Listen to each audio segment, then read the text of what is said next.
No way! Oh my god! I'm going for it. If I didn't suck, yeah.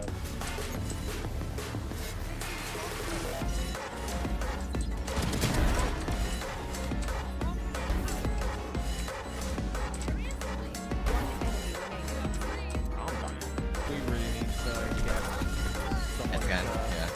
focus on Farfa. I've been focusing Sombra. I can do that. So.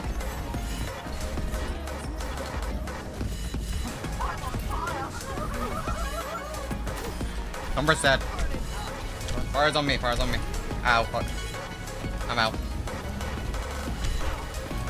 Fire's on left. When the Sombra doesn't want to be grenades. Can we go on Kiriko? Kiriko 1. Kiriko 1. No, they're rezzing, dead.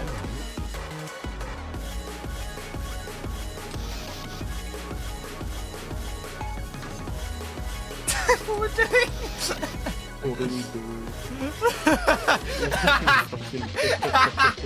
There's no way that could have worked. You're dead, Danny? I'm dead. That's just really low. That's not dead, it's not. I'm holding it.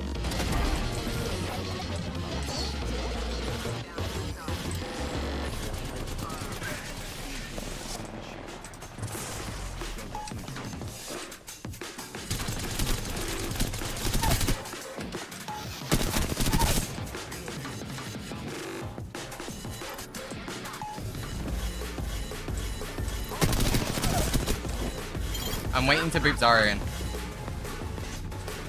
I'm going now, Boot Zarya in, no bubble.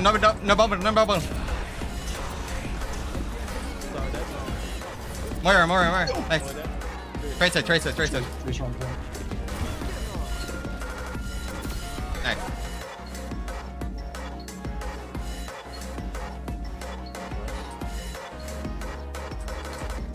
Oh my fucking god. Oh my god.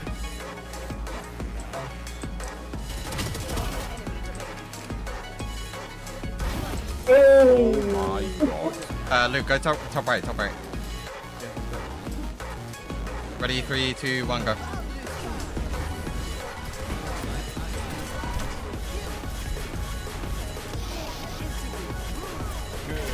Good. Help me go or no? Oh, Kiriko! You fucking suicide! Nice! Yeah, I just challenged him earlier though, so he didn't have time. Oh my god, you're crazy. 51. Nice. Also there, Razor's also there. Yeah. 51 on him. Get that Vicky.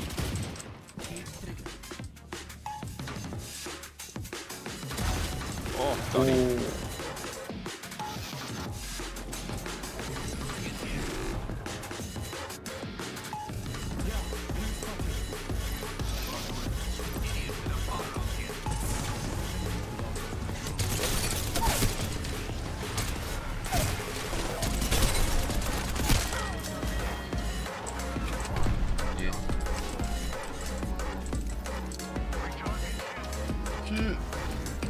I didn't grab the meds.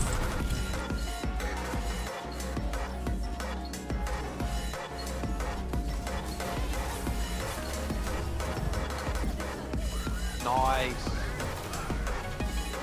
Danny, you are at the race all the time. I messed up. Got it. Oh my god. Yes! Alright, Toby, man. Baby.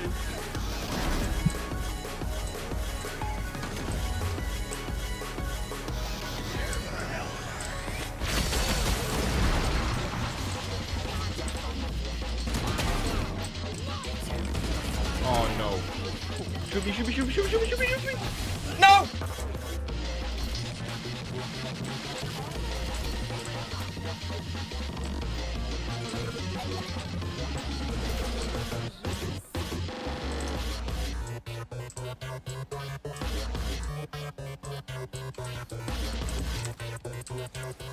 Oh! Yeah, try and get them to cover the choke.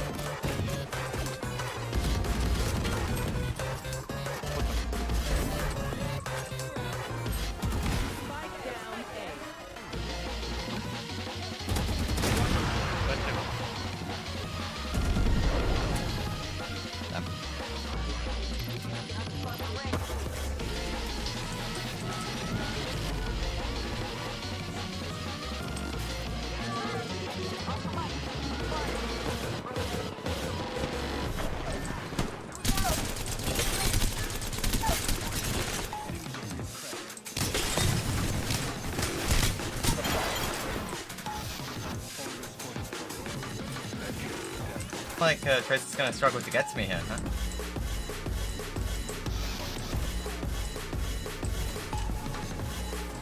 Welcome to the shooting gallery, bro.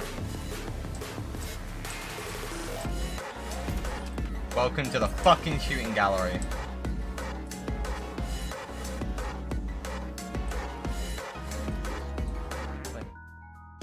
Hey guys, I'm MHW, what's up, and welcome back to the channel. Once again, we are going to be on Monster Hunter World. How is everybody doing today? Been a while. I was tempted to play while offline. But then I got caught up doing a little other thing called playing League. And we have to find Velkhana. Let's take an expedition out into the Hoarfrost region. And Steve said he was worried about something. I wonder what.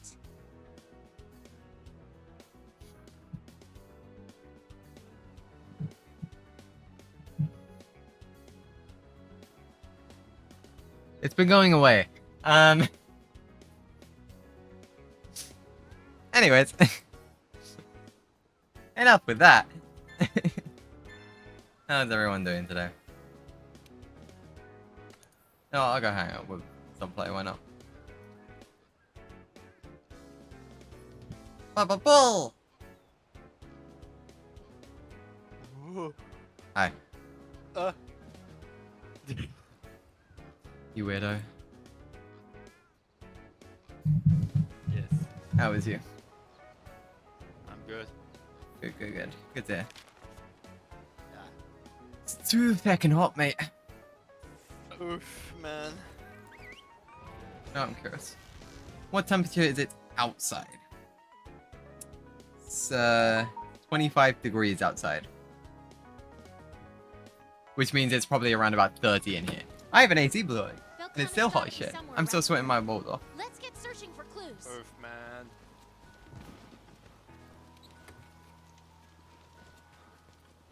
So yeah, okay, I can see Velkhana you. transformed. Like you just sat Power there and was yet overwhelming. since you didn't want to join do the beta because A first wave you area. want to do Yeah. Ask about Velkhana. there's no sign of the beta stuff. There's mate. So I didn't ruin one of your games though. I hope not when I did text you there. Oh, I wasn't in game when I said that. When I saw Oh. that. Okay. Boo, I didn't want to do No. that. Like the potential to be seeing that Seems is there, to stand and fight. but no. All we can do for now is No, I think go you did that forward. like after I dodged the game, so I had to wait for 5 minutes anyway. I dodged that game because we got a jungle that was a mid and top main. No Both mid and notable top changes didn't to want the to swap. ecosystem so far. And then the top decided, you know what, screw it. Yeah, I'll swap with you. The top also didn't know how to jungle. So I was like, you know what? No. How about let's just not play this game through? So I dodged it. What's that? Yeah, understandable. Well, like I just Velkhana said, tracks. I may So we like did come back buy here. the Seraphine skin. I don't It know. should I'm still be seeing on around that. here. I mean, if you want to, go for it. Like, if you want to play Seraphine, I can let you just play Ashe and then broken combo.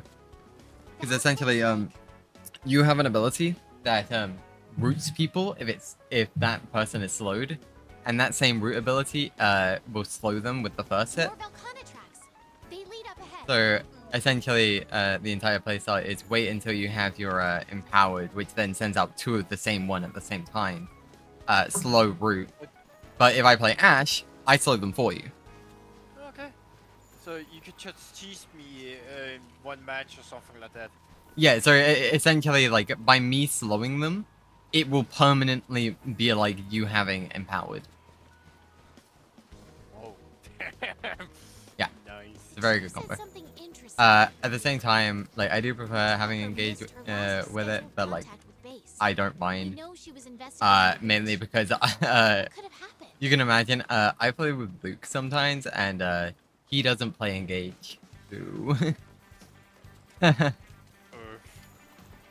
like, I prefer engage, but it's not like I must have engage, otherwise I am like I'm done. You know. Makes sense, makes sense.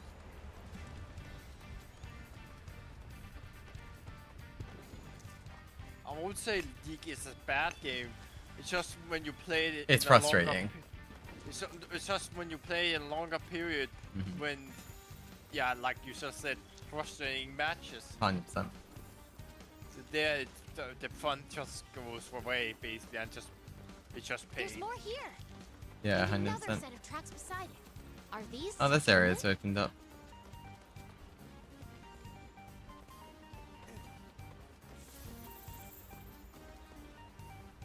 Oh, I forgot my stream. You still want to be right back. Oh my god. Bad streamer. 10 stream. Bonk the 10 streamer.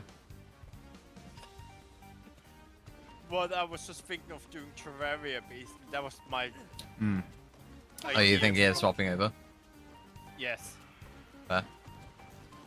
Just Terraria, because since I did kind of promise a Terraria stream there Friday, but I got a headache, so. Oh, yeah. right. I forgot you did that. I mean, yeah, that's fair. If you want to play Terraria, like, do it. Like, don't feel conformed to, like, a schedule or anything. I mean, hey, I'm not playing Windcraft right now, and that's the only thing on my schedule. Same here. Usually, it is also on my schedule, but Like, I mean, like, just keep in mind, like, it. when people are looking for content on Windcraft, they want to look at the beta. But at the same time, with no audio, like, it just makes it not... No, like, not even, like, to play or anything, but, like, if you imagine the viewing experience, it's just worse. Because, like, if you get, like, a new viewer or something, right? Like, yeah, if you, get into... Ah, sorry, I've lost my train of thought. Yeah, no, sorry. If you're like someone who's new to a stream and you just hop into it and be like, oh, what's going on here? And then, right after that, they just have no sound. It's like, oh, well, I wonder why that is. And like, if they're not keeping up to date, they might not know. So. But yeah, we did actually just some boss adjustment and whatnot with the. Greg there and whatnot. And then Greg! Yeah, they actually nerfed some of the damage because some of the things were a bit overtuned. Yeah, from the time we fought Greg, yeah, I can see that. Like, I like the difficulty. I just thought it was too, like, a bit too hard. Maybe they were designed around aspects, and because no one really had aspects, that's why it was so hard. Probably. I can imagine that. that. You have to do them anyways to get the aspect. Yeah. So that wouldn't even make any sense. I mean, like, we almost beat Groot Slang. But it was still hard. But to be fair, like, most of our builds were, like, broken. Like, we hadn't, like, optimized them again, you know? I as you see now... Well, now you have, but, like, I mean, like, back when we did the, things, you know? But that's because, in the main city of, yeah, Midbrand, or whatever, fucking, I forgot the name of it. Basically, now you can loan items, basically. Oh. So you can loan basically a mythic that's at 80%, around 81%. I see. Which is Interesting. really, really good. Oh, interesting. What the hell am I looking at? That's how I basically fixed my build. What am I looking gotta be those two, right? You know what? Just to test. Yes. Okay, I'm right.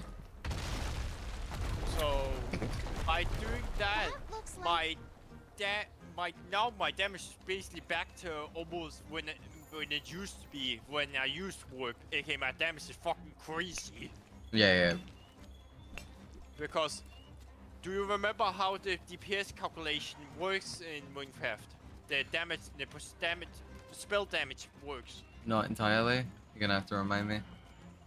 The DPS weapon, the DPS of your weapon is actually calculated of how much spell damage you That have. looks The like- higher number that is, what better it is. Since warp has one of the highest DPS even for stabs, it has the highest spell damage. Both spell base and percent spell damage from it. Interesting. Tildia, my heals are stronger. My everything around me are like, it's basically like almost a quadruple to double times, yeah, quadruple actually, more damage and healing That and whatnot looks to like- me. Fair enough, mate. Because it's so fucking high, the thing. It also makes me 10 times more tankier. Because of all the extra agility I get. Yeah, I get you. Tildia, I have an efficient HP around the 51k-ish. Hmm. Yeah, that's more than what my build was. That looks like I believe mine was like 31k. human footprints. But at the same time, I And on didn't the need small as side, too. much because That's gotta be it's her. hard for things to hit me. There As are long as the same server isn't collection lagging. as Valkanas. Yes, that's You- not so long. But the Minecraft server, normal Minecraft server wasn't really laggy, I would say. Though it was still somewhat laggy here and there. Yeah. But not as bad as it was there in the about the Yeah. beginning there. Like a week or two ago. What in the world Yeah. did that?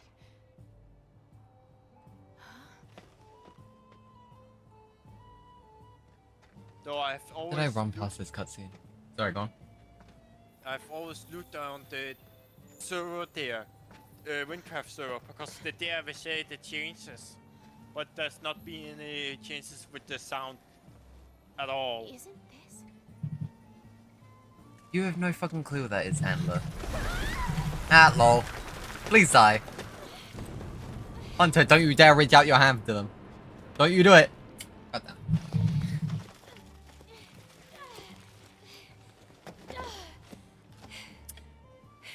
Handler, you would have a zero idea what The this cloth from is. the ship looks just like this. I'm sure of it.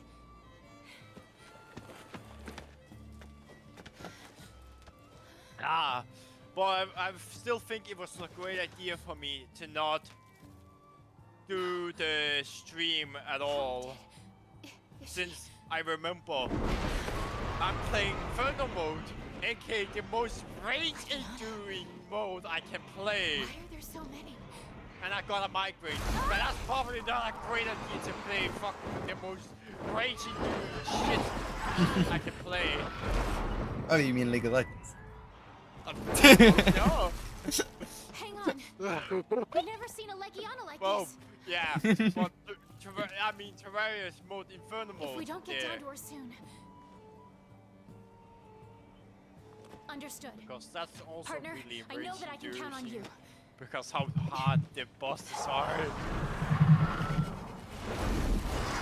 Hey, let's You take care of that Legiana. eat full of flesh, I guess.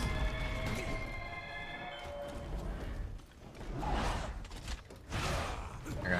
Press one button, apparently.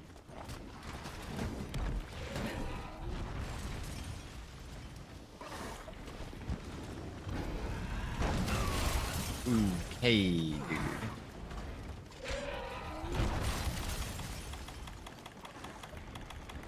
You have chosen death. You are chosen, yeah.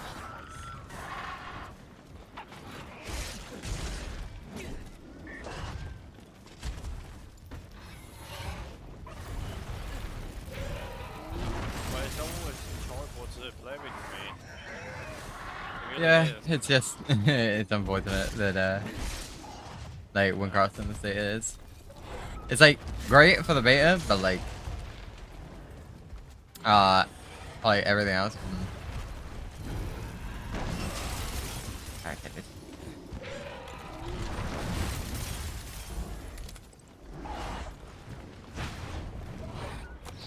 Get you out of the sky, shall we?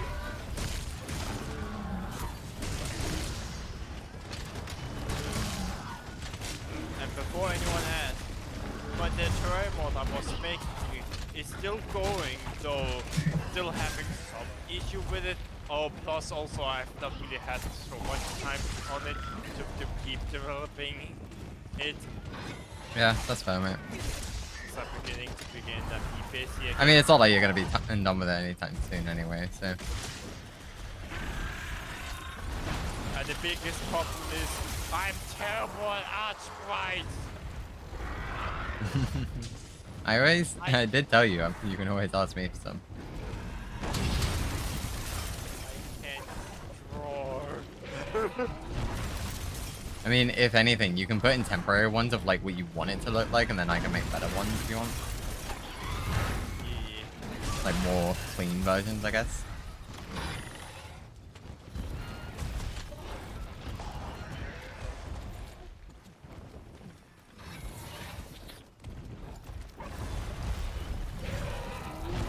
So I may have to remake my entire summoner code. Or the summon.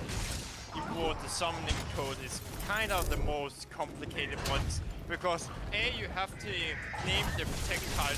When you name the projectile, you also need to give the AI what does it do, when does it react, how does it react, when does it attack, how does it attack, can it be on walls, can it shoot through walls, go through walls, can it do this on Like, is it this- projectile or does it physically touch? Blah blah blah. Blah, blah, blah, blah, blah, blah. Can it go Yeah, I can through understand walls? that. Many more things there. Yeah, I get you on that. Like, just for like, I don't know how to code, but I understand that can be very frustrating simply from the fact that I play summoner. So I understand all the bullshit that is made for our class. I don't like that scream. Yeah, summoner is, and the summoner and what's called the special weapons, like the special weapon animation, like for example, the new version of the nightshades and whatnot. That's also a bit more complicated, but not as complicated. Say, That's not the one I wanted. since it's a lot more simpler. Because you Yeah. don't need to make an entire AI, just basically more or less you're calling a certain projectile instead, aka a projectile animation that you want to do instead. That's basically how it works. Yeah, out of here. Thank you.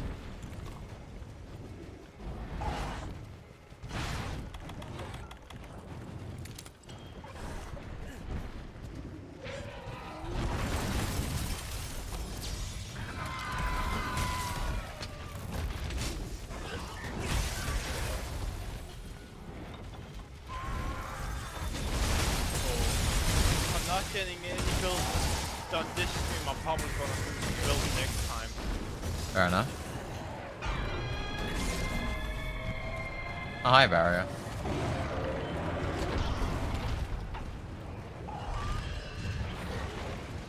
Because that should be. Why I waited for hard mode is very simple. When I have hello on all the other random biomes that actually spawn hard mode, is when that's already spawned basically. Which makes it much easier to fix biomes and whatnot, because I've not built anything specifically there.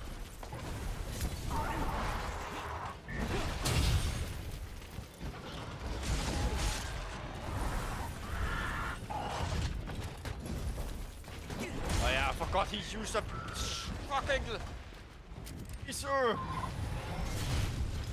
Ah!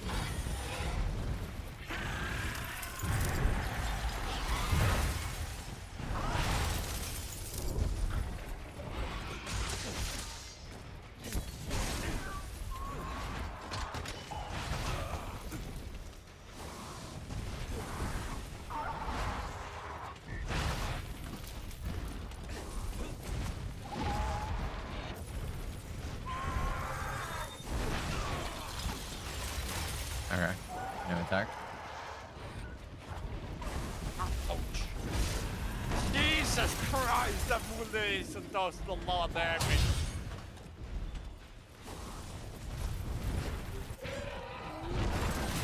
I'm going to less dice.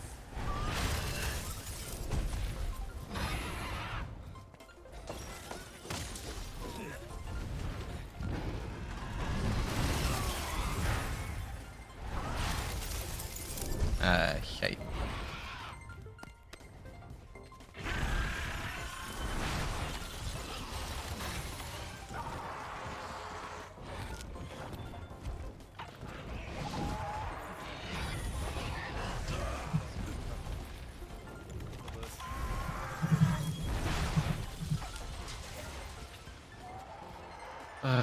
I gotta say, even though I know it's not the worst status affliction, I think I hate Ice Blade the most out of any.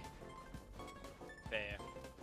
I know that Thunder Blight is so much worse, and Dragon Blight is so much worse, but... Ice Blade is so annoying.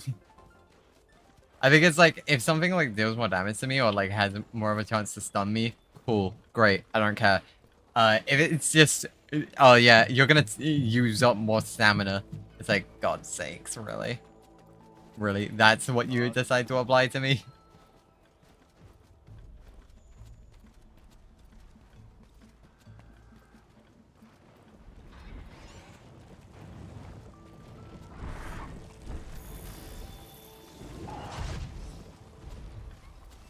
What are the...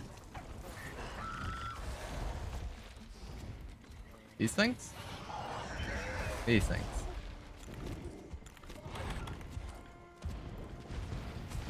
Oh, are they geysers?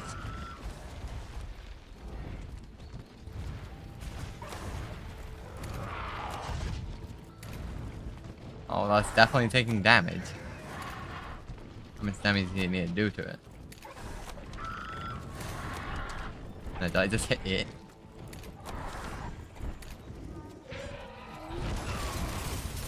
Okay, buddy. Okay, buddy.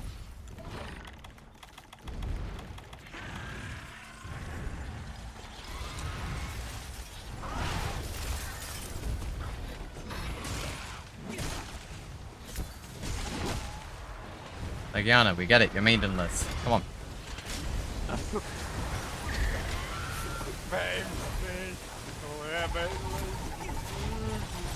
I should really stop playing Elden Ring soon.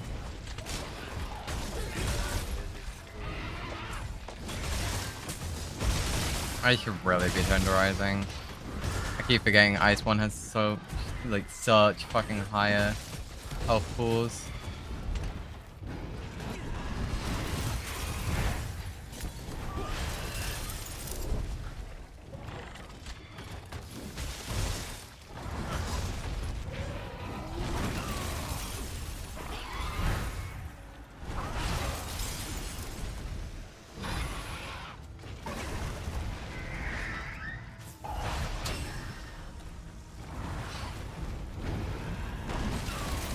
Okay, I was holding God, but okay.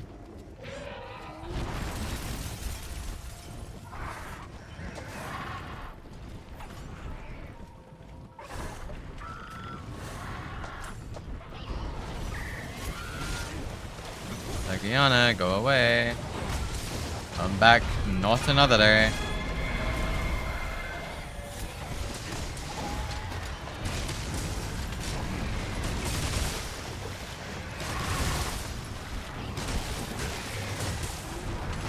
Oh my god, Legiana, get off me. I'm trying to kill your brethren. Fuck you. Okay, that's probably why you're trying to kill me, huh? Never mind, you guys are attacking each other. Clearly, there is a family issue here, and I don't want to be a part of it. Legiana, it's off.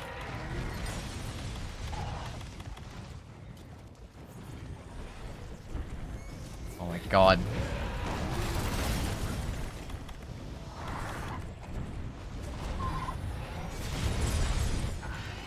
Bird off.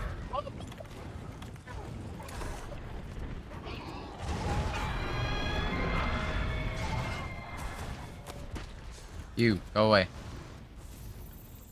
Thank you. Oh my. Of course I did that just as the one I wanted. Fucking move.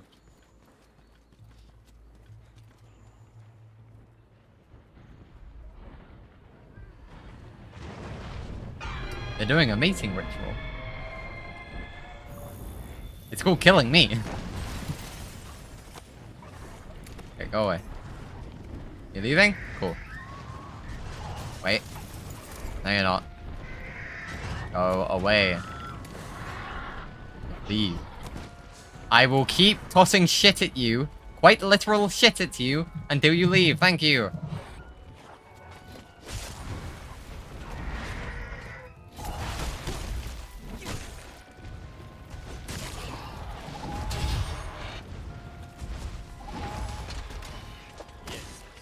Yeah, I can't be busy from a part of the arena here.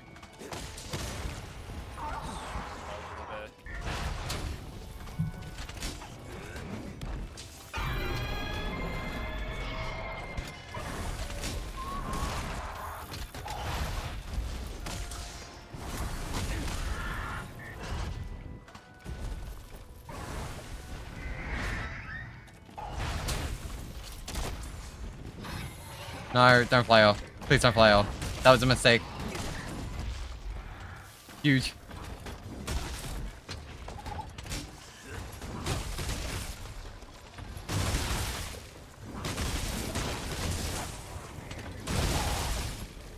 Don't fly off. I know I accidentally threw a dung bomb at you. Please.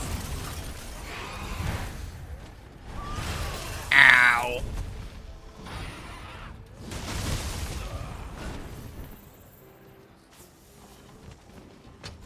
God, I had a flash flood equipped, so I did that.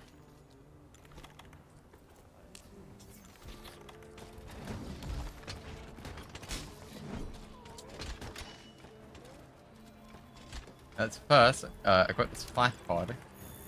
The dung pod. Or do that again.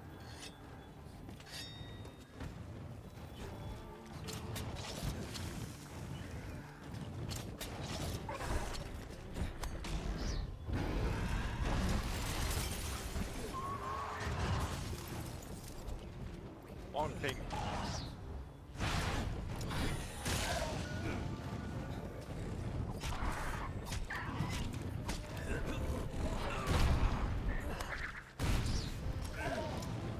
I'm here, the Guyana.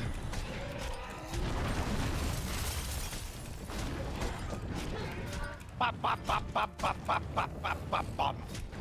da ba ba ba ba ba. It's terrible to see the ancient line of the wall has broken.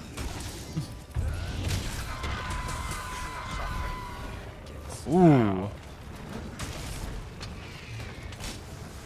Got the mount off too, and then also a KO on that hit. Such a waste, but it is cool.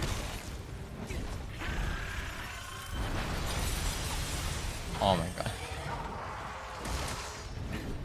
Telling me that hits me. But it doesn't hit me, it just applies the freaking ice blade to me.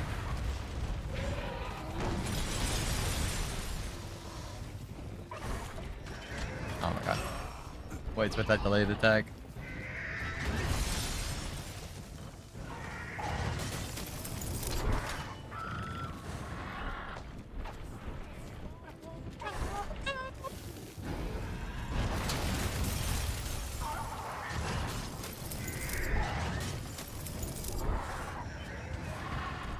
No.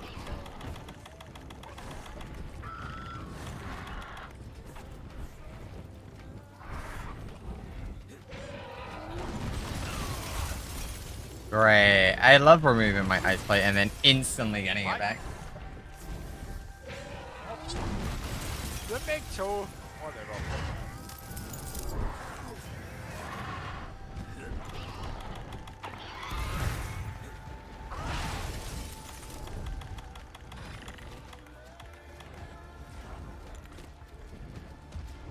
Oh, that's a wall. Not me.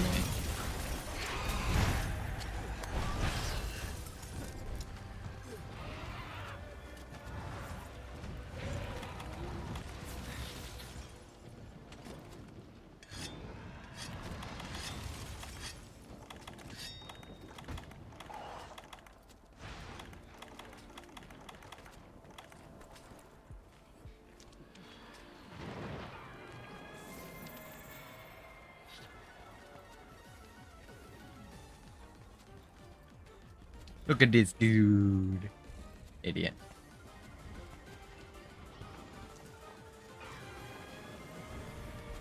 Vexus, don't tell me you broke him up. If he starts chasing me, I'm blaming you, Vexus.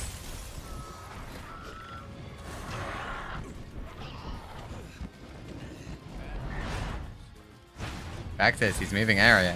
Vexus, he's here now.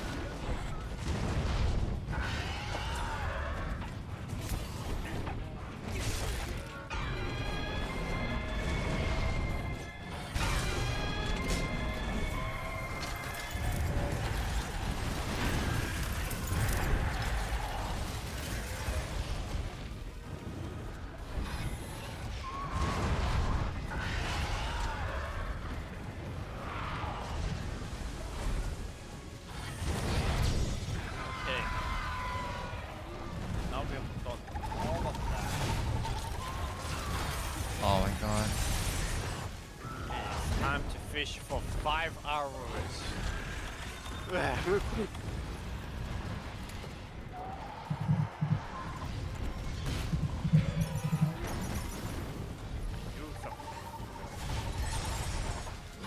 You piss off. Jesus Christ. Can I stop fighting two Legiana at once? I just want to fight the one. Thank you. That is sadly not an option, mate. You're wrong. It is an option. It's called dung pods.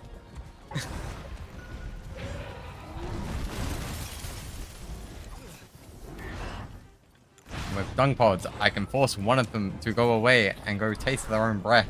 Because I just filled it with shit.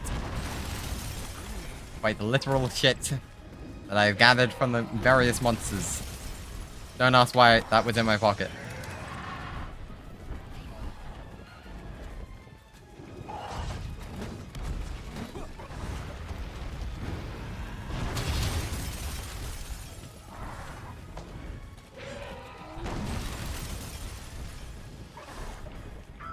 Time to fish.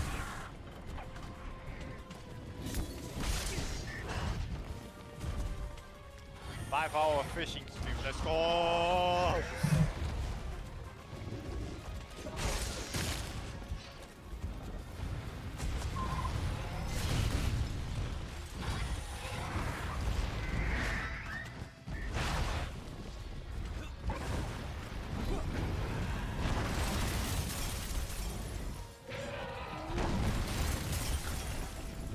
And do something off this quest that I forgot to do before stream.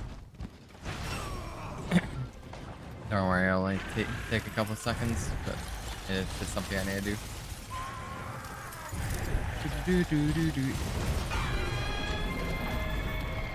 You leaving again? Okay. Let me guess, you're running off to your Legiana boyfriend. Come on. Fight me.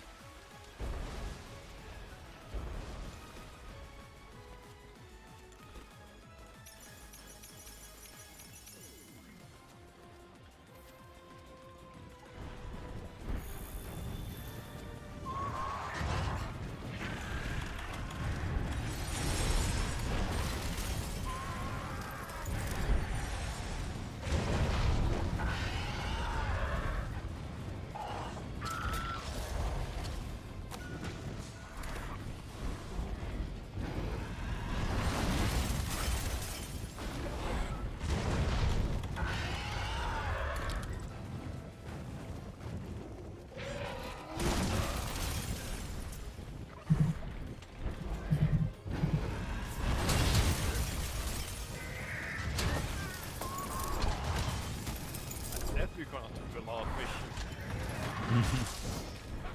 Well, because it's calamity mode and you have to defeat bosses to get the X titanium and whatnot. I'm just gonna fucking fish for it instead. It's faster.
Alright. This thing's attacks are so delayed. Okay, I definitely got in there, but okay. Sure.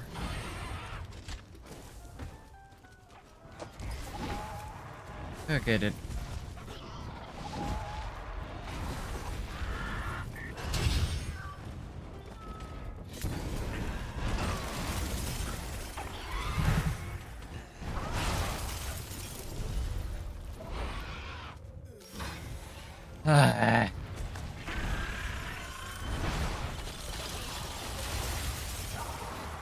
Legiana actively punishes you for rolling through attacks, even though most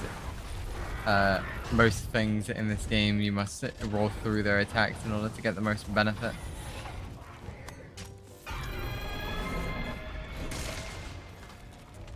You're seriously running off again? Coward! Jesus Christ. How many times is bro gonna run off?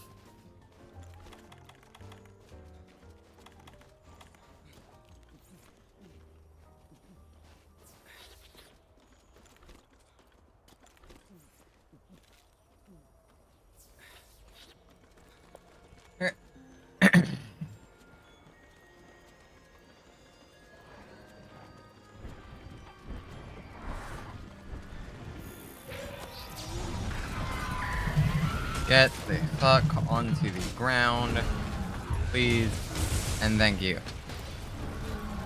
Oh, the regular Legiana left the low count, which means it won't bother me anymore? Finally. Now. Hope you guys enjoyed the fishing stream. Buy some play stream. I said that fishing stream, not the... Ah, sorry. It's very hard to hear you. This monster screams very fucking loud. Sorry, I thought you were saying buy the stream.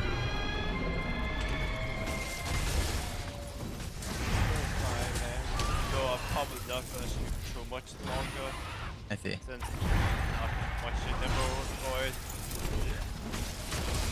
Yeah, no, I'm facing a monster quite literally called a Screaming Legiana. Which is just a more powerful and more advanced version of a Legiana. It's very annoying.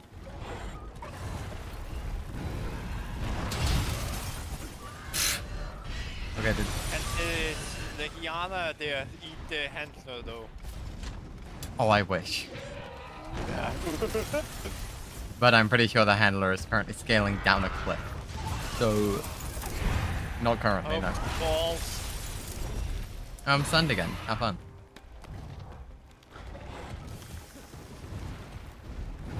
Yeah, you got the attention for a second.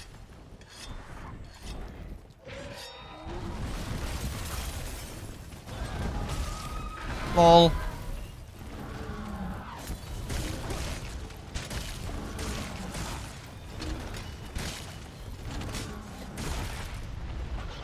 Yeah, fuck your wing.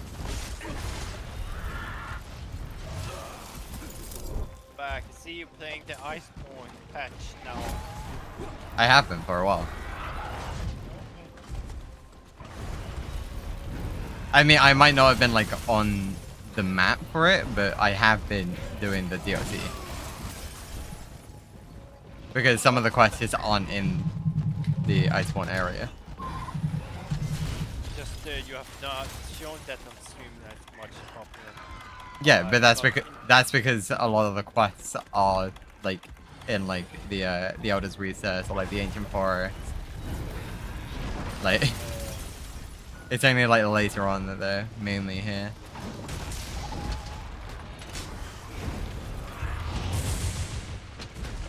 I forgot. You finish the main story Yeah. You're not able to do Iceborne until you finish the main story.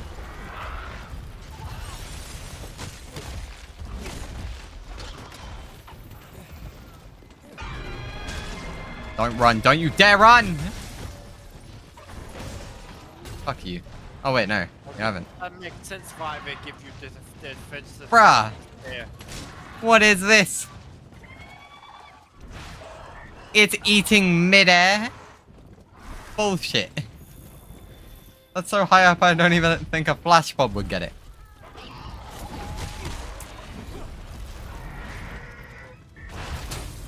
That point.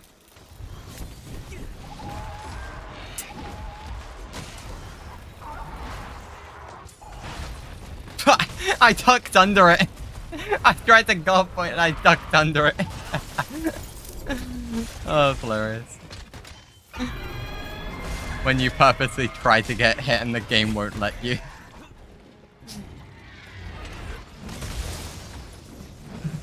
Oh my god, you run off again. Stay in one area, you coward. I remember why farming Legiana was not fun. It just runs off every fucking 2 seconds. God damn it, dude. You know what, that thing that I said I was gonna do, I'm just gonna go do it now. Fuck it, this thing's gonna keep running off.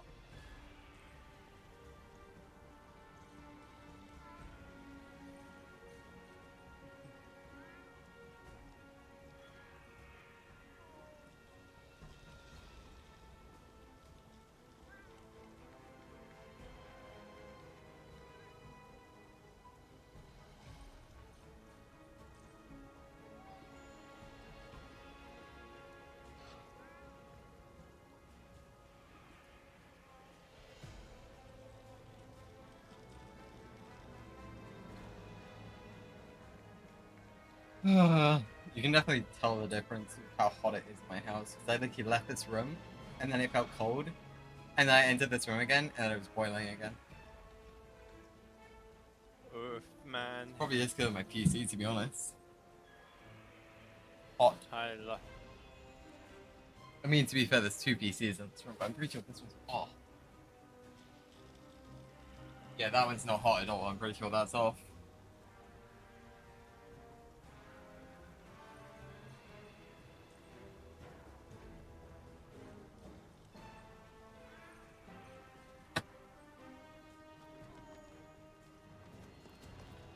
Remember to hide with me so you don't get. Oh, I am. I am. I've already had 5 bottles of water today. And by bottles of water, by the way, chat, I do mean this bottle. In comparison to my head, there you go. It is sitting on my shoulder, there you go. That is the comparison. That's how much water I've drank. 5 of those.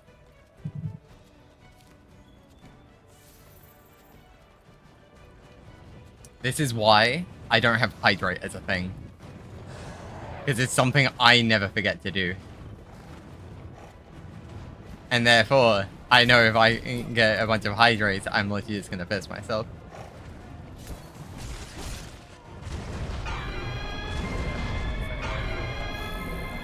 Yeah, roll one more. Forget to hydrate either, because I know that's really fun. Very important for your body. Because if you don't give your body water, your brain begins not to function that well. You have heart thing. Your body begins to not function that well either. Oh, it's not even that for me. Because of like how pale I am as well. Like it's very easy for heat to sink into my skin and then like actually cause sickness to me. Very fucking easy. That's why it's so important for me. I get it.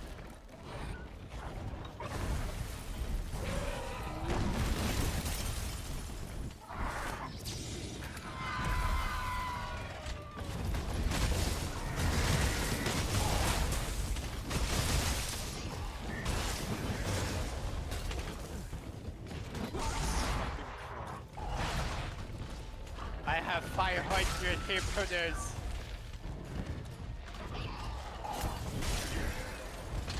I'm gonna stop at 300 Paladin rates. 100 and 300. 130 on Yes, I can speed.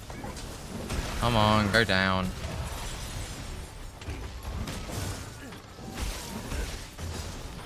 There you go. Got purple.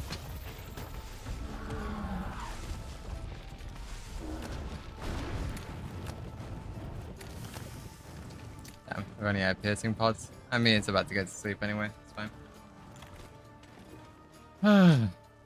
My god, dude. Very, very annoying creature.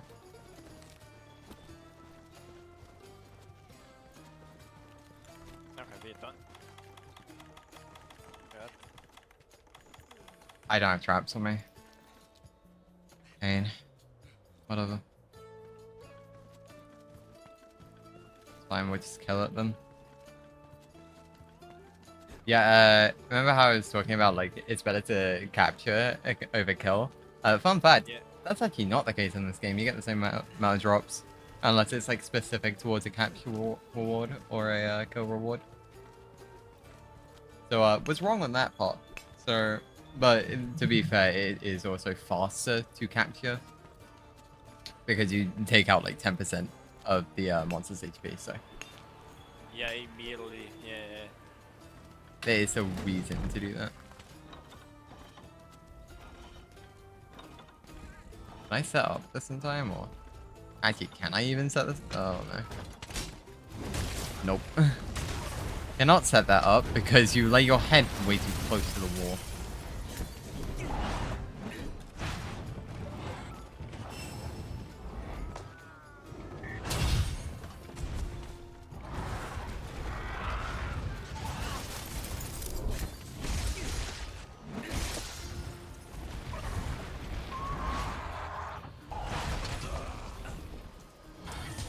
Wrong point.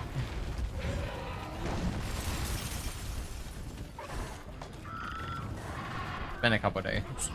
Out of practice. You killing me.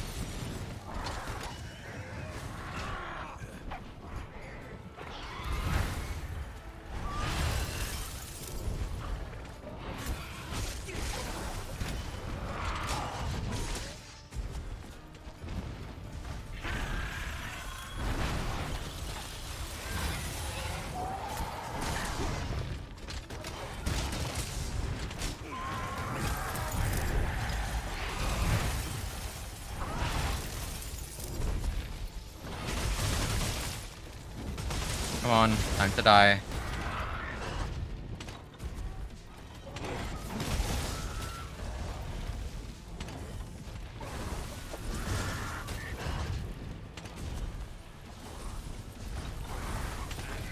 How close to death you are. You are sure jumping around a lot.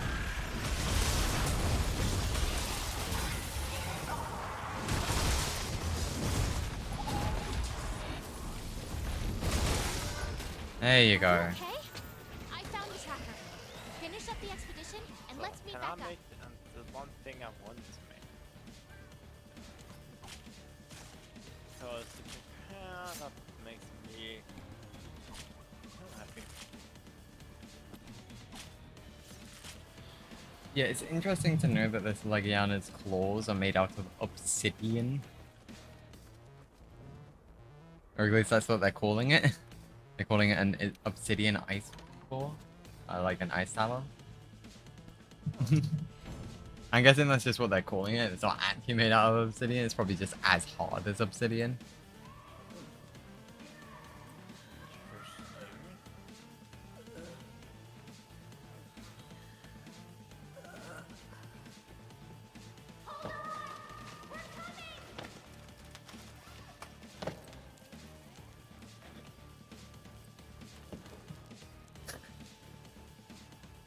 Good to know that both me and Luke have been on similar win-losses. You kids Oh, he also show his. Like on the League of Legends channel. I'm so glad. I don't have that one open. Really? Is it? I knew you would be. guess I gave everyone a scare, huh?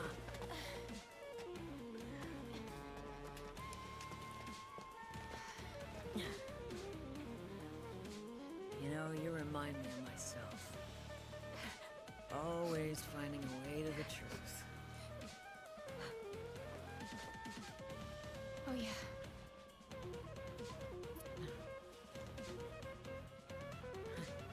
You're always looking to guide the way. Take a look. More writings from my master's studies. The song, the monster's behavior, they're affecting the ecosystem. Seismic This music action definitely follows does the not fit worm. this situation of this Out of cutscene, time, my story but I ends. think it also does fit. Songs. The ecosystem. Old Everworm. Is this about Velkhana?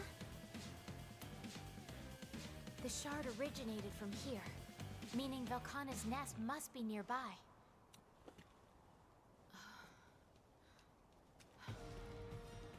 You're right. Its home must be here somewhere.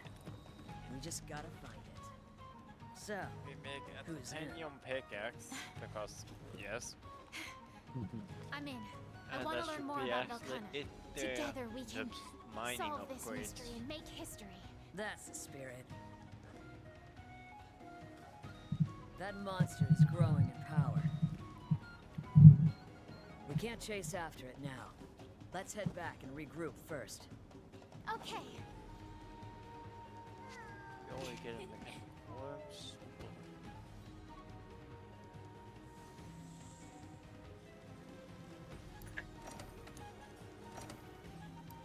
By the way, there was a certain play that I did make when I was playing League earlier. I do want to find that again. See if I can show that to you guys. It was in one of these games.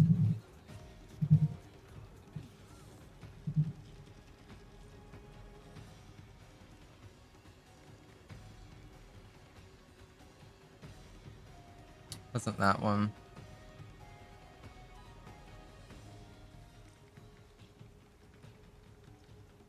Oh well.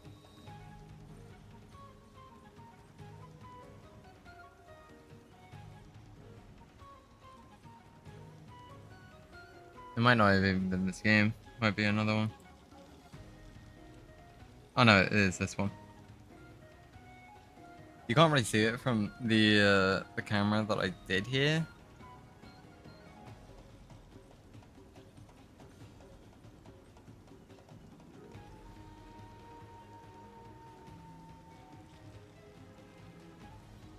Yeah. Chris, then honestly, I'm down to just run and do Drake ourselves. Okay. Alright. 2, 1, go. So yeah, I'm Oh, what a play. Go on, Danny. Fuck it. Keep going. Don't stop yet.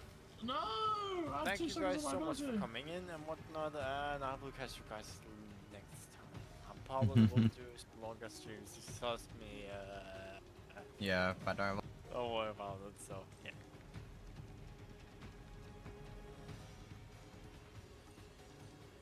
Hey, copy this link and send this to my friends. Because they like Bob reviewing me. For my good plays and for my bad ones. I'll send them some shit ones later. But this is one of the good plays I did. Can you generate your link faster, please?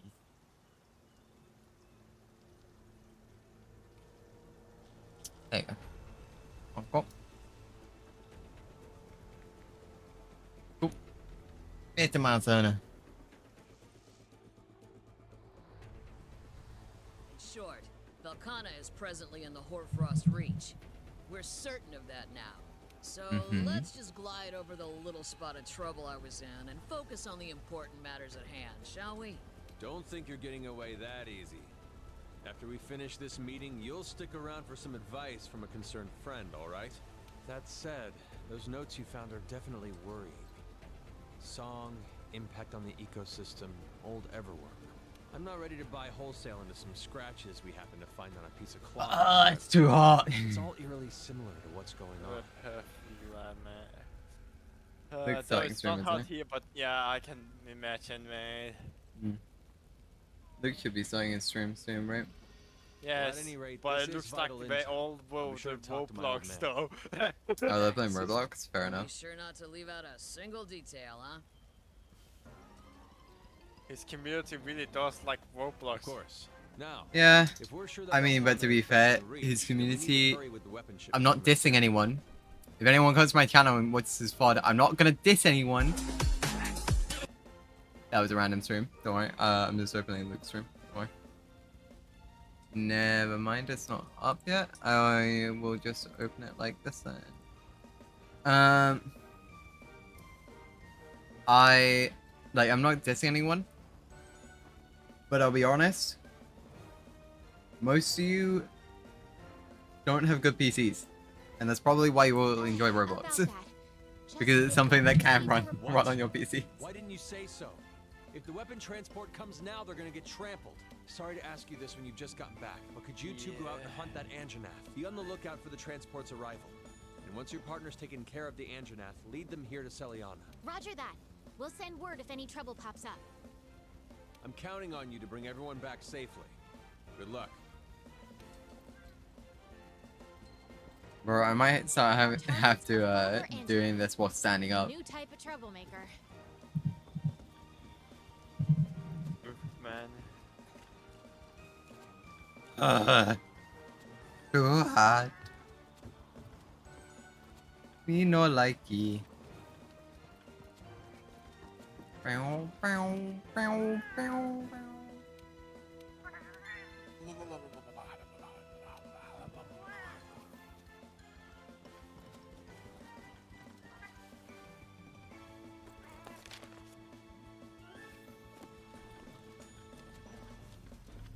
There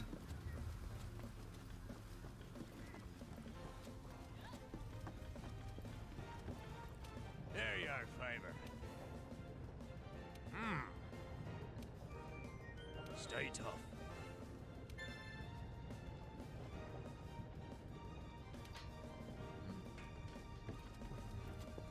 Ugh. Okay, who wants to fight a lightning Anjanath? Because I don't.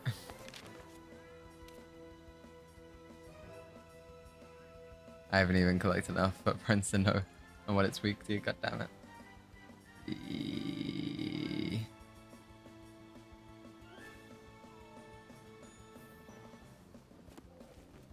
Oh, whatever. I mean, I can tell you what it gonna present. Or be completely immune to.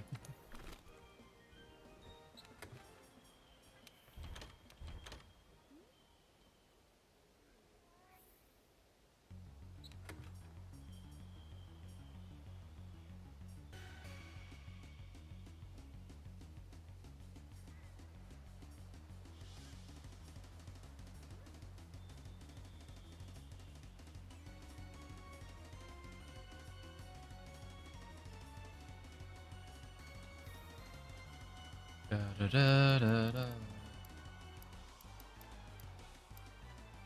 Da, da.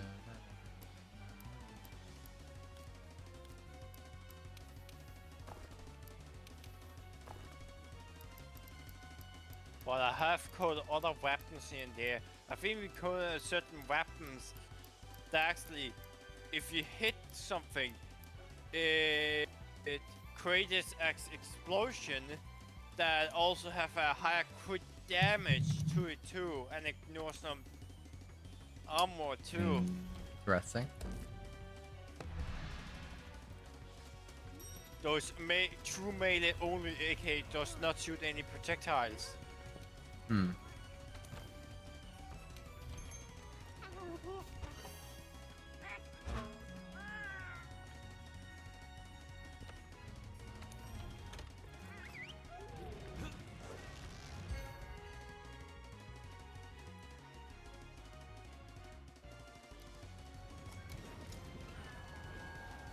When the convoy hits land, I'll tell them to stand by.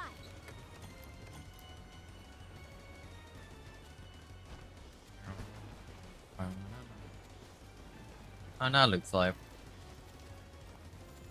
Ducking. Ducking is live. Yeah. Remember, guys, go check look out his AK Drifter X. He's an amazing dude.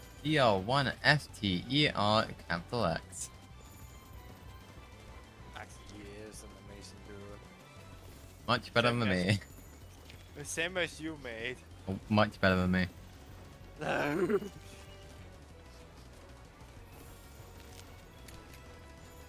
That's why I give them all the gifties.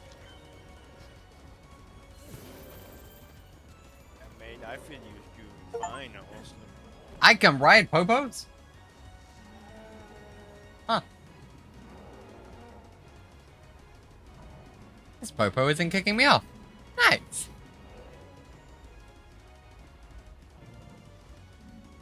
This is great. I'm living good here. Why have I been DM'd? I haven't been DM'd. That's probably a Luke pinging his server, isn't it? Yep, it is. Yep. Him saying he Okay, going get rid of live. that. Yeah, he's doing community voted games, right? Yeah. So you say Roblox? Is it like a... I'm sorry, Mini Popo. I didn't mean it. I didn't mean it. I'm sorry. It's Roblox and then it's Left 4 Dead 2. I mean, that's if he decides to switch later. Because sometimes he says he wants to switch and then he just doesn't, so... Which is also fair, but... But that's Just up points to it out. him. Hi, Angie! Did you actually do your reaction video? No. I remember you didn't. No. Oh, it's there. Do you want me to do it after this? I was kind of prolonging it. No, if you don't want to and don't want to suffer for it, you don't have to, mate. Absolutely not. I don't want to see people suffer. No, I'm interested as well. But it's like I just don't want to remind myself of Overwatch stuff. But then again, they are bringing up 6v6, so it's like, is this gonna get me back in the game? Probably not, but we'll see. It's more a fact of, do I think Luke is gonna try and force me to get onto the game once it's out? Actually, it probably already is out, to be honest.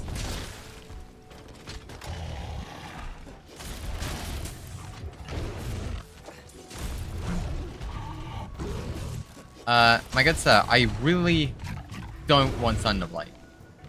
How did I not go into Sabotage there? Okay.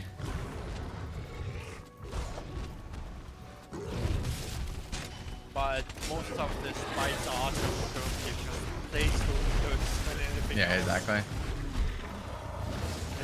Hey, maybe I can just do a stream of making sprites for you. That could be dope. So, up to you, mate. I mean, I joked with Zebby about making a micropod and I could make the sprites for him.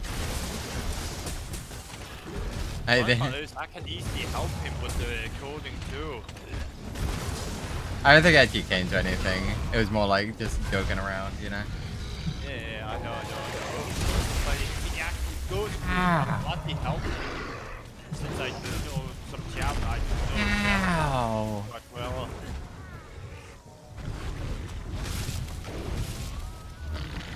Jesus Christ, Angie. Calm the fuck down. Angie, calm down. You don't have to spit at me.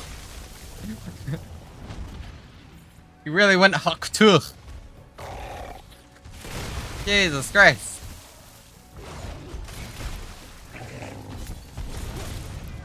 There's already one huck to girl. You don't need another one.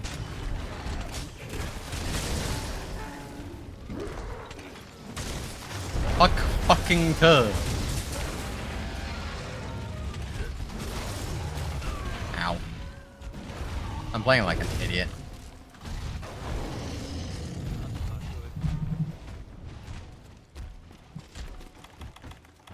I mean, hey, I've barely gotten hit. Like, but the times I have were like stupid. Like really stupid.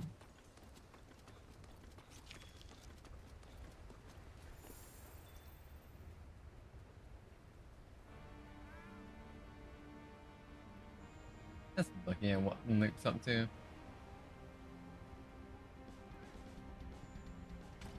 What is that, What are like you talking Phantom about Forces there? or something? Yeah. We said the same Wait, that's thing, not yeah, so- Roblox. There's no way that's Roblox.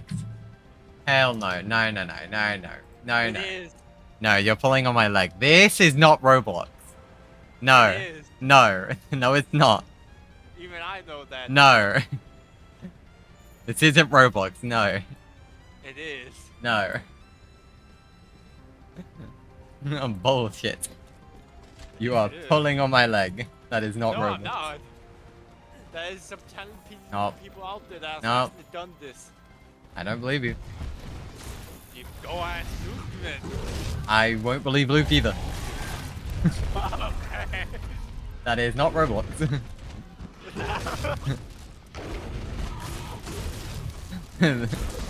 That's not my Roblox that I grew up with.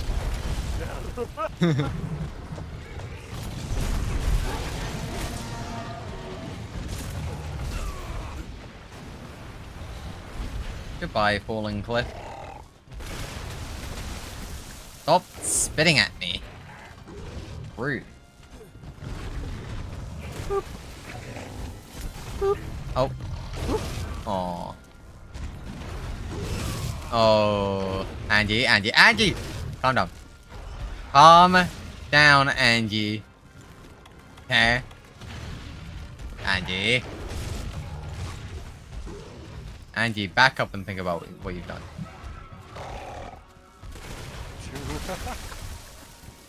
What you've done is allowed me to mount you, fucking idiot.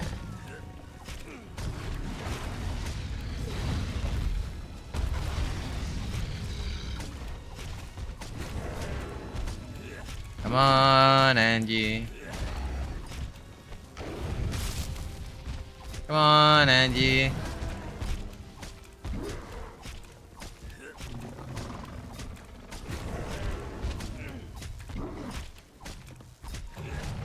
Come on, do something.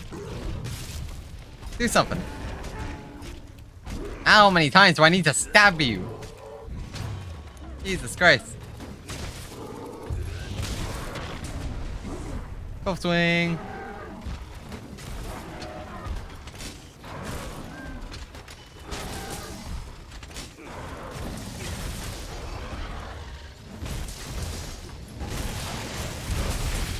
Ow. You get your snot off of me, Angie. Blow your nose into a tissue. What did I say about sneezing on people? It's unhygienic.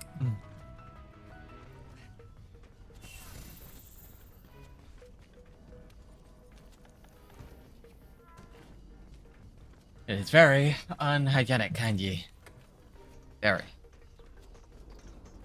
We don't sneeze on people. We just sneeze at them. But not directly on top of them. This is how we imply the most psychological damage. It's called emotional damage.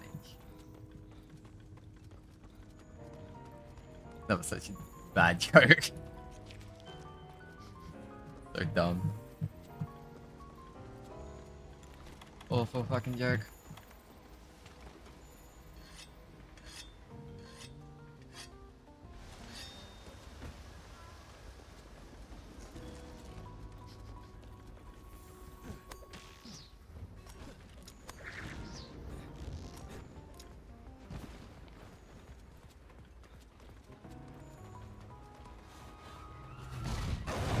I just realized, on regular Anjanath, that thing on its nose is like a fucking bone. Here it's like a flower or like a muscle. So weird.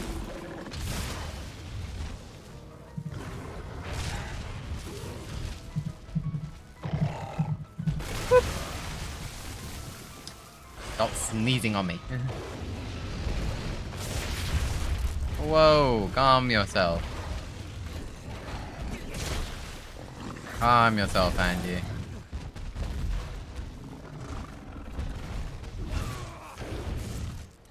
I'm so used to the delayed, like, yeah, no, okay. Attacks, and then that one's just ultra fucking delayed, okay. Get it. So this is how we are playing it. Okay. Okay, I get it. I get it. Is this how we play? This how we play? Okay, I get it. Let's go. Let's go. Final life. We are playing with the Fortify.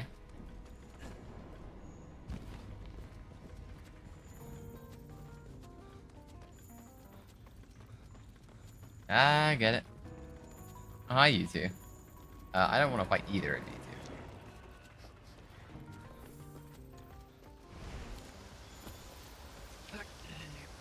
If you two wouldn't mind leaving me alone. Yeah, T-Rex, if you want to go that way, and then go ahead and attack the engineer, that'd be great. That'd be flippity flopping fantastic. Wee! Wee!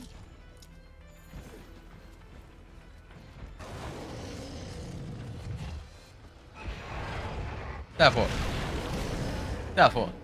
Do it. Do it. Cowards. Oh, wait. Oh. Yeah! Why is the screen blank for you, mate? Because I'm on the wrong fucking screen. I'm such an idiot. Oh my god. My bad. Sorry, chat. I actually didn't realize that. Sorry. No worries, man. Good thing I said it out though. Yeah. So. I would not have noticed. I do, Grex. Don't mind me. I'm just picking up your fallen parts. Anyway, bye. No, I don't care about you two, Grex. You go do your own thing now. Don't chase me. Let you do it. Thank you.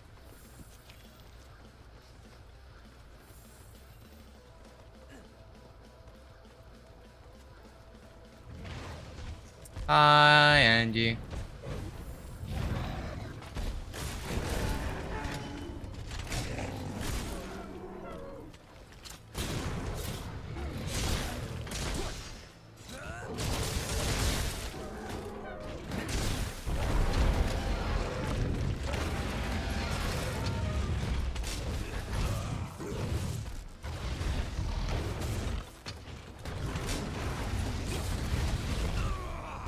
Okay.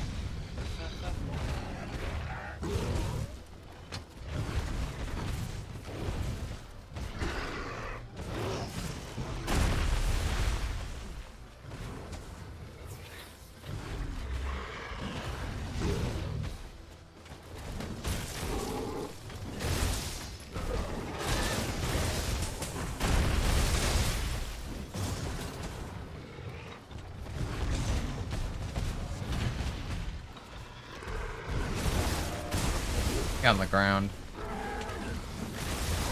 Get on the ground! Stop resisting! You are under arrest, Angela!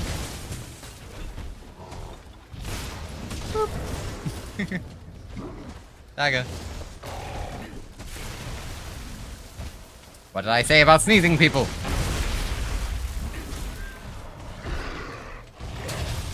Oh point.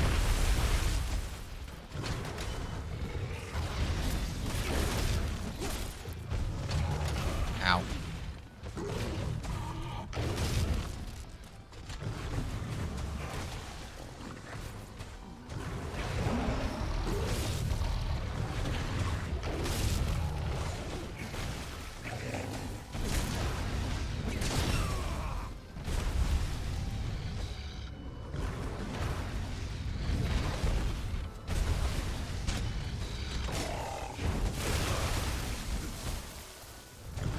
Turned around with sneezing.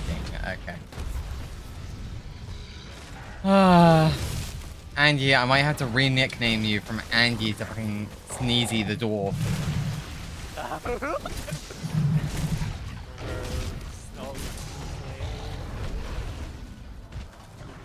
No, give me that mount. Give me that mount. Stab, stab, stab, stab, stab, stab, stab, stab, stab. I'm poking you in your eyeball, Angie. How do you like it? Stab, stab, stab, stab, stab, stab. Why aren't you doing anything? I'm stabbing you in your eyeball. Yeah, there's the flint. Oh, please don't run out my shield. Just before I do this. Please. Okay, thank God.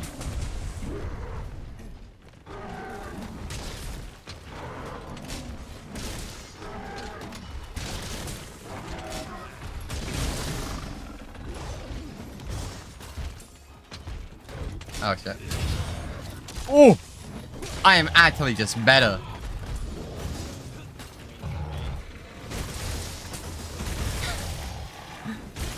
I went. I was gonna miss my my SAED, so I then went, and then I saw at the same time I was going to be hit by a leg kick. So instead of just letting the leg kick me, and instead of just letting myself miss the SAED, I decided to go to Savage Axe, which then guard pointed. Yeah, we love KOs. SAED, bitch! Okay, I wasn't full long ways, but by the time I got long ways, it would have stopped stun, so... Hey, damage is damage.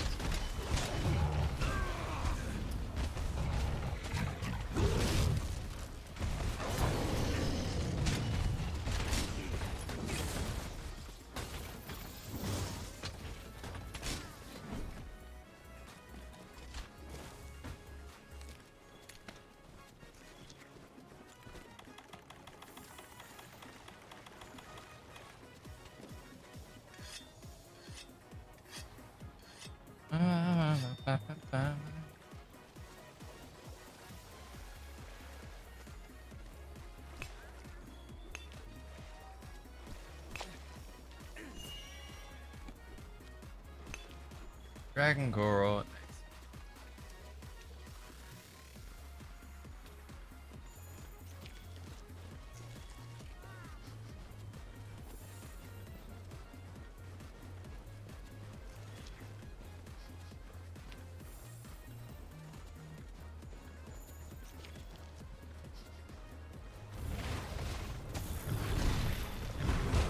Okay. I got hit by the transition. I tried avoiding that, but guess not.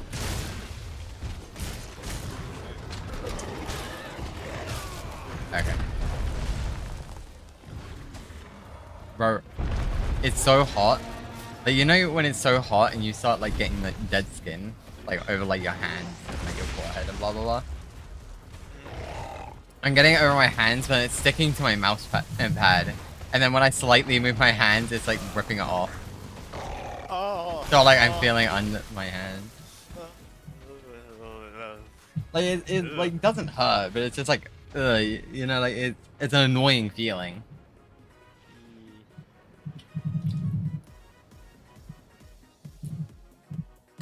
And whoopsies. Pay attention enough. Yeah, I didn't pay attention to Anjanef sneezing enough. It's just like a sneeze, it comes out of nowhere. No, I'm kidding. It's definitely avoidable. It's just I'm being shite. Actually, I shouldn't even be trying to avoid it. I should be trying to block it. A new type of Yeah, shut up. troublemaker. I just failed that. Shut up. Super handler.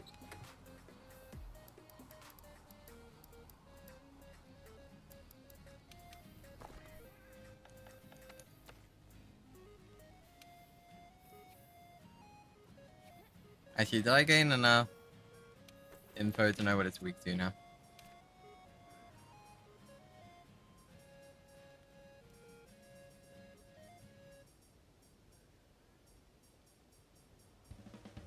No?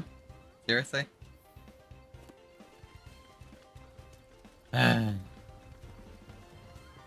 there any upgrades that I can do? I wonder. Or, no. Upgrade equipment.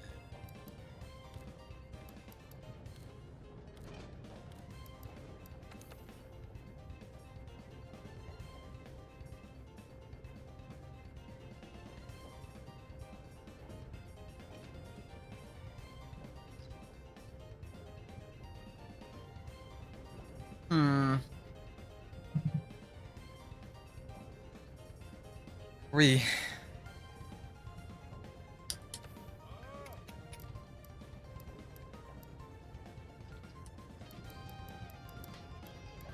Maybe I need a little break from this. I don't know.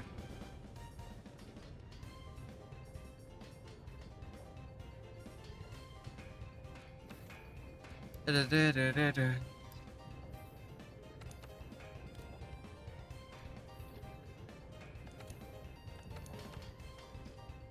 Be realistic, I just need a bit of armor. That is pretty much what I'm missing. Is armor.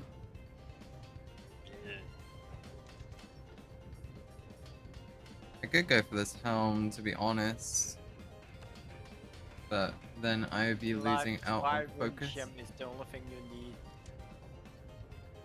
Oh no, I don't even care about that. Said I would lose out on my focus. Which I need more of, not less of. Like realistically, I want not brigadiers. I want Glavenus helm. I need the freaking mantle. Where is shit?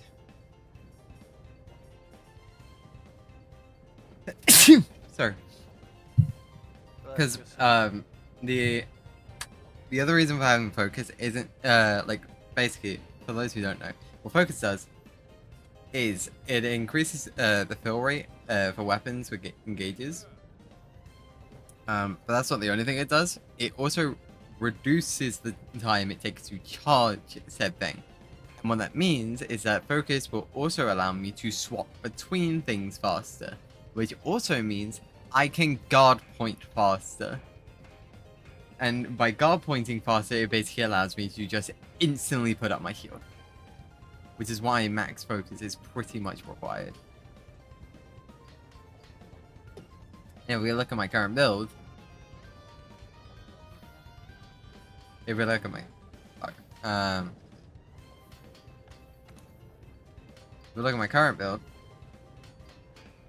I have 1 focus. I also have 2 offensive guard, which is really good. But I need focus. And also I think I need like 1 more offensive guard. And then I also need to get guard, like regular guard. Okay, you know what? We're just improving my hunter rank. We're improving my hunter ranks, that way I can start doing decoration quests. Screw main quests. We need to upgrade the build. About fastly the Overwatch video there. Oh my god, okay, fine. Fine, we'll do that first.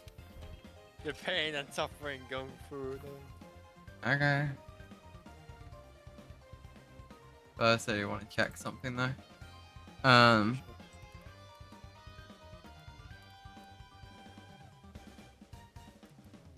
That's nice, but yeah. We have a nice mantle.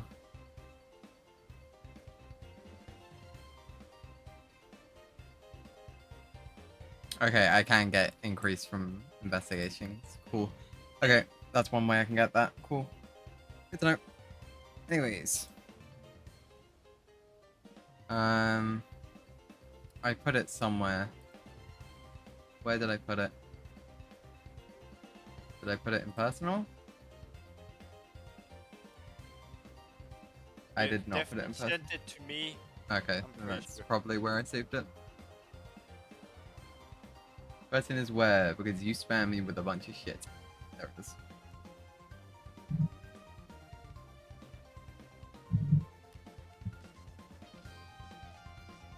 Yeah, really spammed me that much though.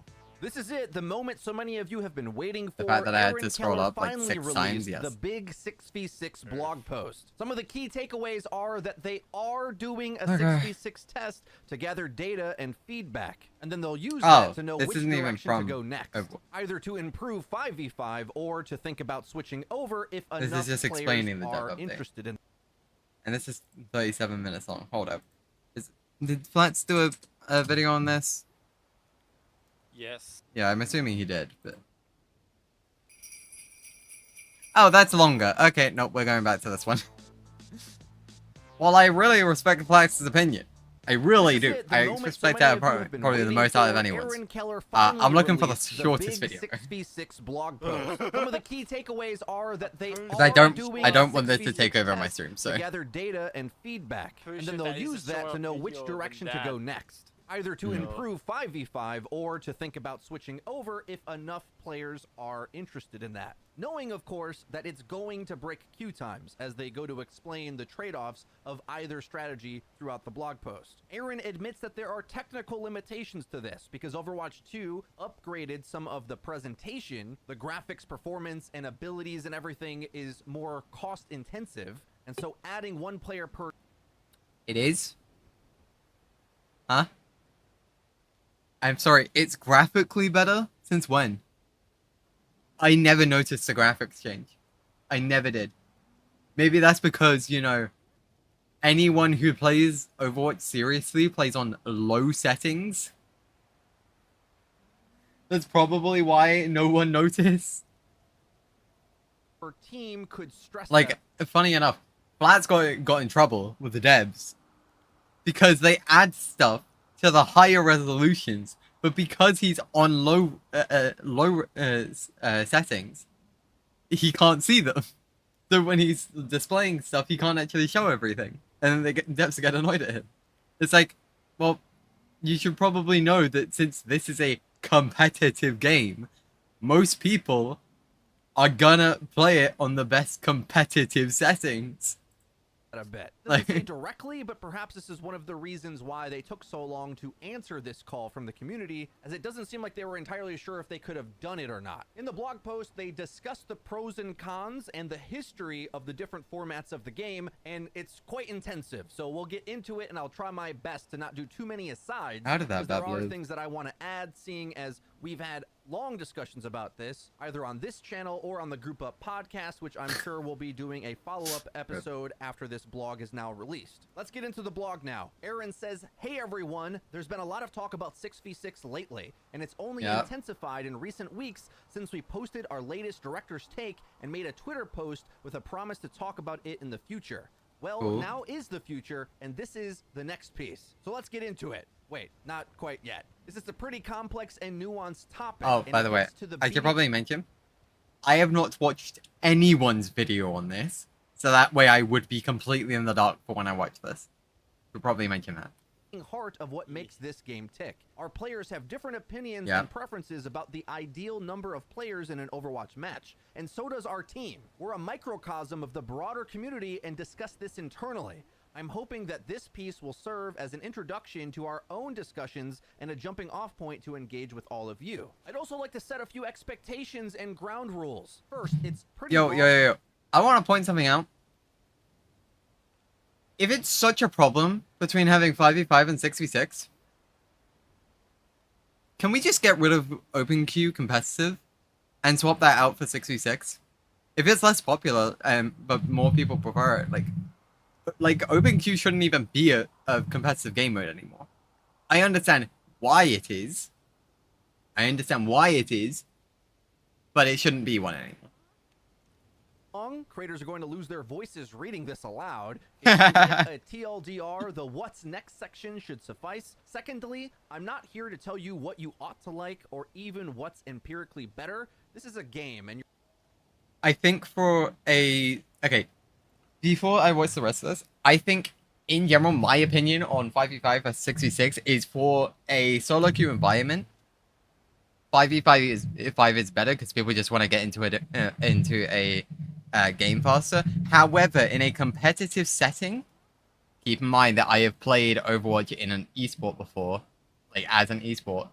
I think that 6v6 is much better. And the reason why is because team play is so much more required. And it makes it so much different to other games. It's what sets Overwatch apart. Your preferences for fun is relative to your own tastes, ability, and experience. Lastly, there are years of decisions that affect such a fundamental piece of Overwatch. Some of you might be intimately aware of these, while others might not. Before diving in, I'd like to set the stage and give some context on some of the larger changes to the game that ultimately culminated in the 5v5 format we have today. Historical context. There have been 3 large format changes to Overwatch, and the first happened shortly after the game launched. This was hero limits. Before this, there could be any number of particular heroes on one team. You could have 6 Genjis or 6 Reinhardts. If memory serves right, the winner of Team 4's first internal tournament was 1 Winston and 5 Zenyatas. We called it Quinston because Zenyatta orbs stacked with no cap of healing at the time. It was glorious and terrifying. I don't remember that. I remember double Winston, double Tracer, double Lucio. I remember that. I didn't remember that. I didn't remember that one though. It might have been like I started like watching stuff a bit later. That might be why. I hopped onto Overwatch like half a year after it first came out, so that's probably why. Heroes Same per team. here, so Our first core combat milestone only had 4 heroes. As the roster grew, this was no longer necessary and it also introduced issues. Overwatch heroes have very distinct kits with impactful abilities. Stacking abilities could be fun, but it posed challenges to balancing many of those abilities in game. People reference double barrier, but back then you could have 6. Imagine cycling 6 immortality fields. The number of team Imagine having an immortality field in the first place. Positions and strategies available was huge. The variety was great, but we didn't feel like we could ever like, really oh yeah, imagine cycling 6 immortality fields in the first place. Do you really think an immortality field belongs in an FPS game? Because I don't. I'm a support player. I play BAP. I don't think it belongs. Balance the game without severely watering down our heroes. So we made the choice to impose a limit to 1 of each hero per team.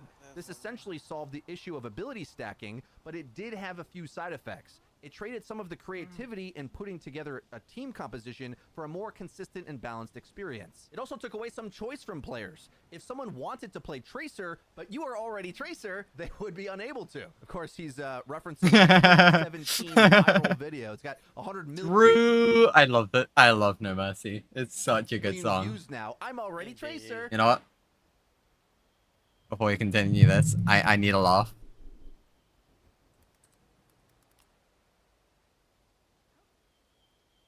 I need a laugh before we continue.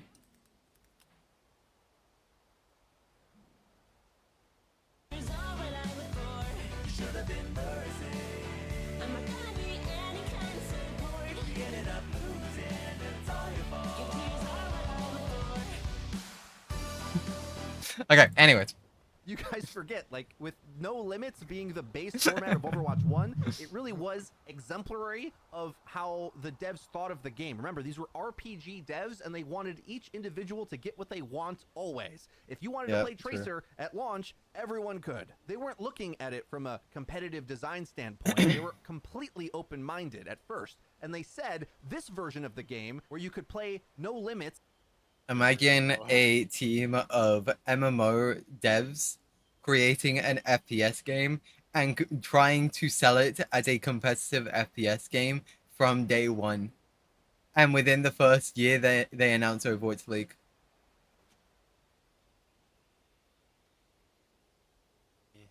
It was kind of always designed to fail, to be honest. But, that being said, year 1 of Overwatch 1 was extremely fun. Indeed. To actually learn the mechanics And whatnot. I think the reason for that is simply because it was different to everything else. And not only was it different to everything else, it was so hard to learn compared to everything else because you had to learn 6 different interactions. Sorry, not 6 different interactions. You had to mind out for 6 different players, all having their own unique abilities. You would have to count abilities, track ults, and blah blah blah. But it's kind of hard to do that when you have multiple of the same character. I do like the change for you know, only 1 character per team. I think it was a good change, but it definitely, the game definitely wasn't designed around that. But they fixed that kind of quickly. Like the main problem started coming when Goats came around, and then Goats was a fucking meta for 3 fucking years. Problem. But there were problems before that. I'll fully admit that. I think that's just like the big problem everyone remembers. Fuck break. I'm pressing A on my controllers to try and unpause this video. Oh my god. Pick was core to My brain the is so philosophy out of it. the game. Back then, the game was trying to appeal not just to shooter fans, but also to like World of Warcraft players. Remember, Team 4 originally did looks develop like WoW they- and was trying to make another WoW with Project Titan. Then accidentally made the hero shooter, which they eventually wanted to progress towards WoW again. You can't make this stuff up. Overwatch 2, with its PvE components that eventually got canceled, was supposed to be the walk, and the next Overwatch MMO game was supposed to be the run way down the line. None of that. Which would have been fun. By the way, Overwatch devs, that would have been fun. Sorry, it's not the devs' fault, it's the fucking directors. I shouldn't be blaming that the directors. Blizzard fucking, like, higher-ups. Your fault. I blame you. Fuck you. That was the one thing I wanted from Overwatch 2. The one thing! Couldn't even give it to me. That ever happened. They've been trying to develop an MMO Fuck the you. whole time and sort of felt forced to What was the adhere to talk community about? I didn't really demands hear it. from meta theory crafting jerks Or like the myself who wanted specific role PvE queue game and or competitive the- balancing and a sensible competitive game. To be clear, none of these things that we want as competitive players were the reasons why Overwatch 1 won Game of the Year. It was the casual masses Game of the Year. That's why a shooter game won Game of the Year, because it transcended every type of genre. Sure. Everyone wanted to try the new Blizzard game, but it was a complete Sure. mess from the start. It's the expectations of the community that shifted. Aaron says, importantly here, a theme of this and future decisions was limiting match variety as well as player freedom and creativity in order to create a more balanced, consistent, and competitive experience for players. Remember this point, because we'll touch on it a few more times in this piece. I think the hero limit rule was a great decision, and we would make it again. The other two large format changes have a lot of positive benefits, but are not as clear-cut. The second large change to the game's format was the move from open queue to role queue, which limited team compositions to 2 heroes from each role. Before role queue, there was no enforced 2-2-2 team composition, and players had the freedom to select any role they liked once they loaded into a match. No, they didn't. No, they didn't. Let's be entirely honest here, Overwatch devs.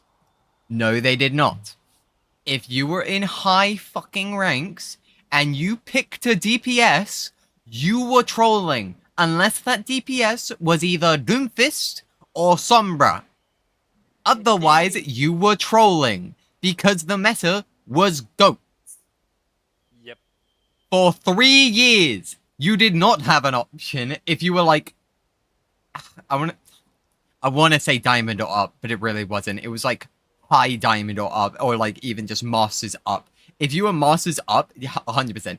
100%. If you were masters up, you had to play goats. Otherwise, no. No. With open queue, teams had a lot of freedom of choice about what heroes and team compositions to play, but there were In the casual I ranks. fully problems agree that with role Neon queue there. intended to address. Prior to implementing role Because, queue, well, there was a yeah, he's stark absolutely imbalance right. to the number of people playing each As an role overall within each match. placement for that Damage too. was by far, and still is today, the most popular role, I and tank hated was, by goats so far, the much, least man. popular.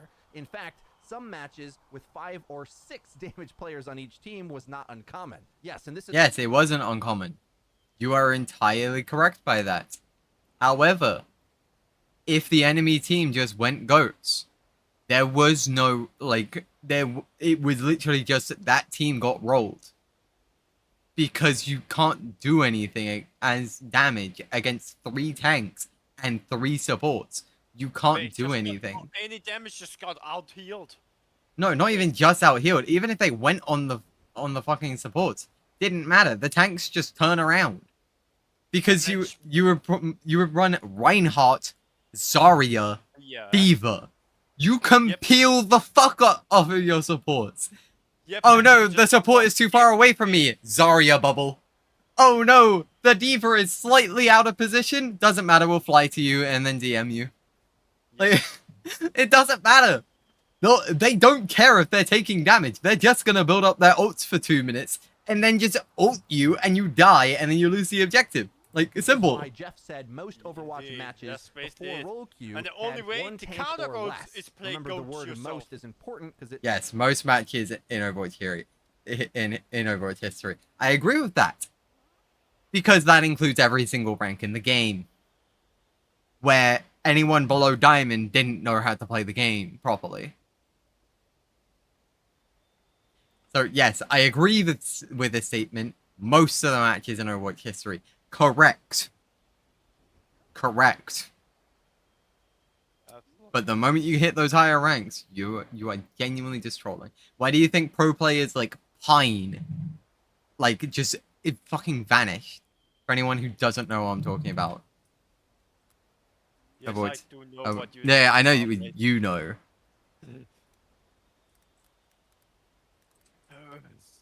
I know I misspelled that. Shut up. No worries, no worries, no worries. Yeah, here's the infamous clip the Pine is known for.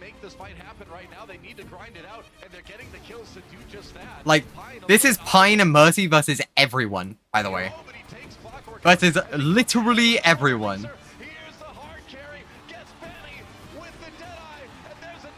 And everyone dies. Like, Yeah, man. yeah, such a good DPS. But where did he go after Goats? He disappeared. He's a DPS player. Not a tank player. That's Like, you didn't even hear about him in solo queue. He just disappeared off the map. They all just disappeared. It was so shit. Anyway. It means more than 50%. That's an outrageous stat when you think of the ideal team compositions that at least had 2 tanks and multiple comps and eras had multi-tank, 3 Yep. or 4. How do we have a format of a game that leads to so much tank synergy being oppressive to the meta, yet it's not really the popular way for people to play? How do they solve that? It was an unsolvable problem and continued to be problematic even as they tried to solve it with role queue. The blog post continues. I This feel that's role imbalance sad, frequently man. led I to think- widely okay, imbalanced hold on. matches between teams. I agree. That would have been extremely difficult to balance. I fully agree with that.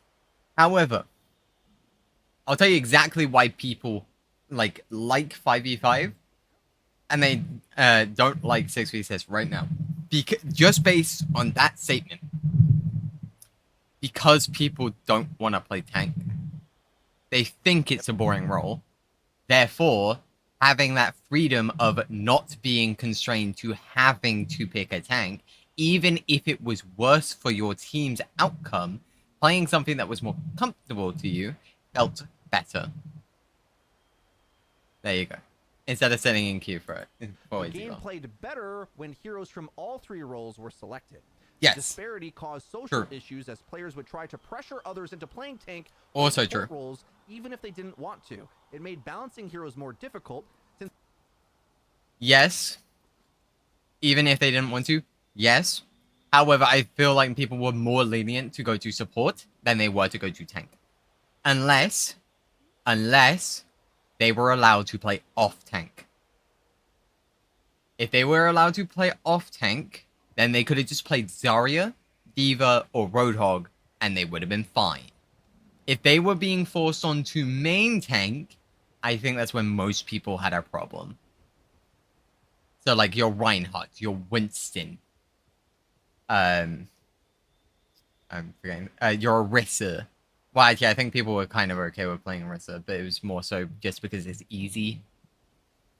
we couldn't balance around a certain role ratio for each team, and it even made introducing new heroes more difficult since any new Yes, hero that's fair. kit had to take That's into definitely fair. consideration hundreds of different team compositions and abilities that could overlap with it. I'm really glad that he's saying this now because I feel like this is a very important point. On one hand, we say we want new heroes that are transformative to the gameplay. Yeah. That's the exciting bit of Overwatch. It's required for the health of the game to survive. I mean, I personally maybe would rather have like a limited set of heroes we all like, and maybe I could keep playing that game forever as a competitive experience, but the casuals for sure want the shiny new toy to mix up the gameplay. We all know that. Here, Yeah. a thing I said in my 6v6 videos is that they had no idea how to I mean- balance and introduce.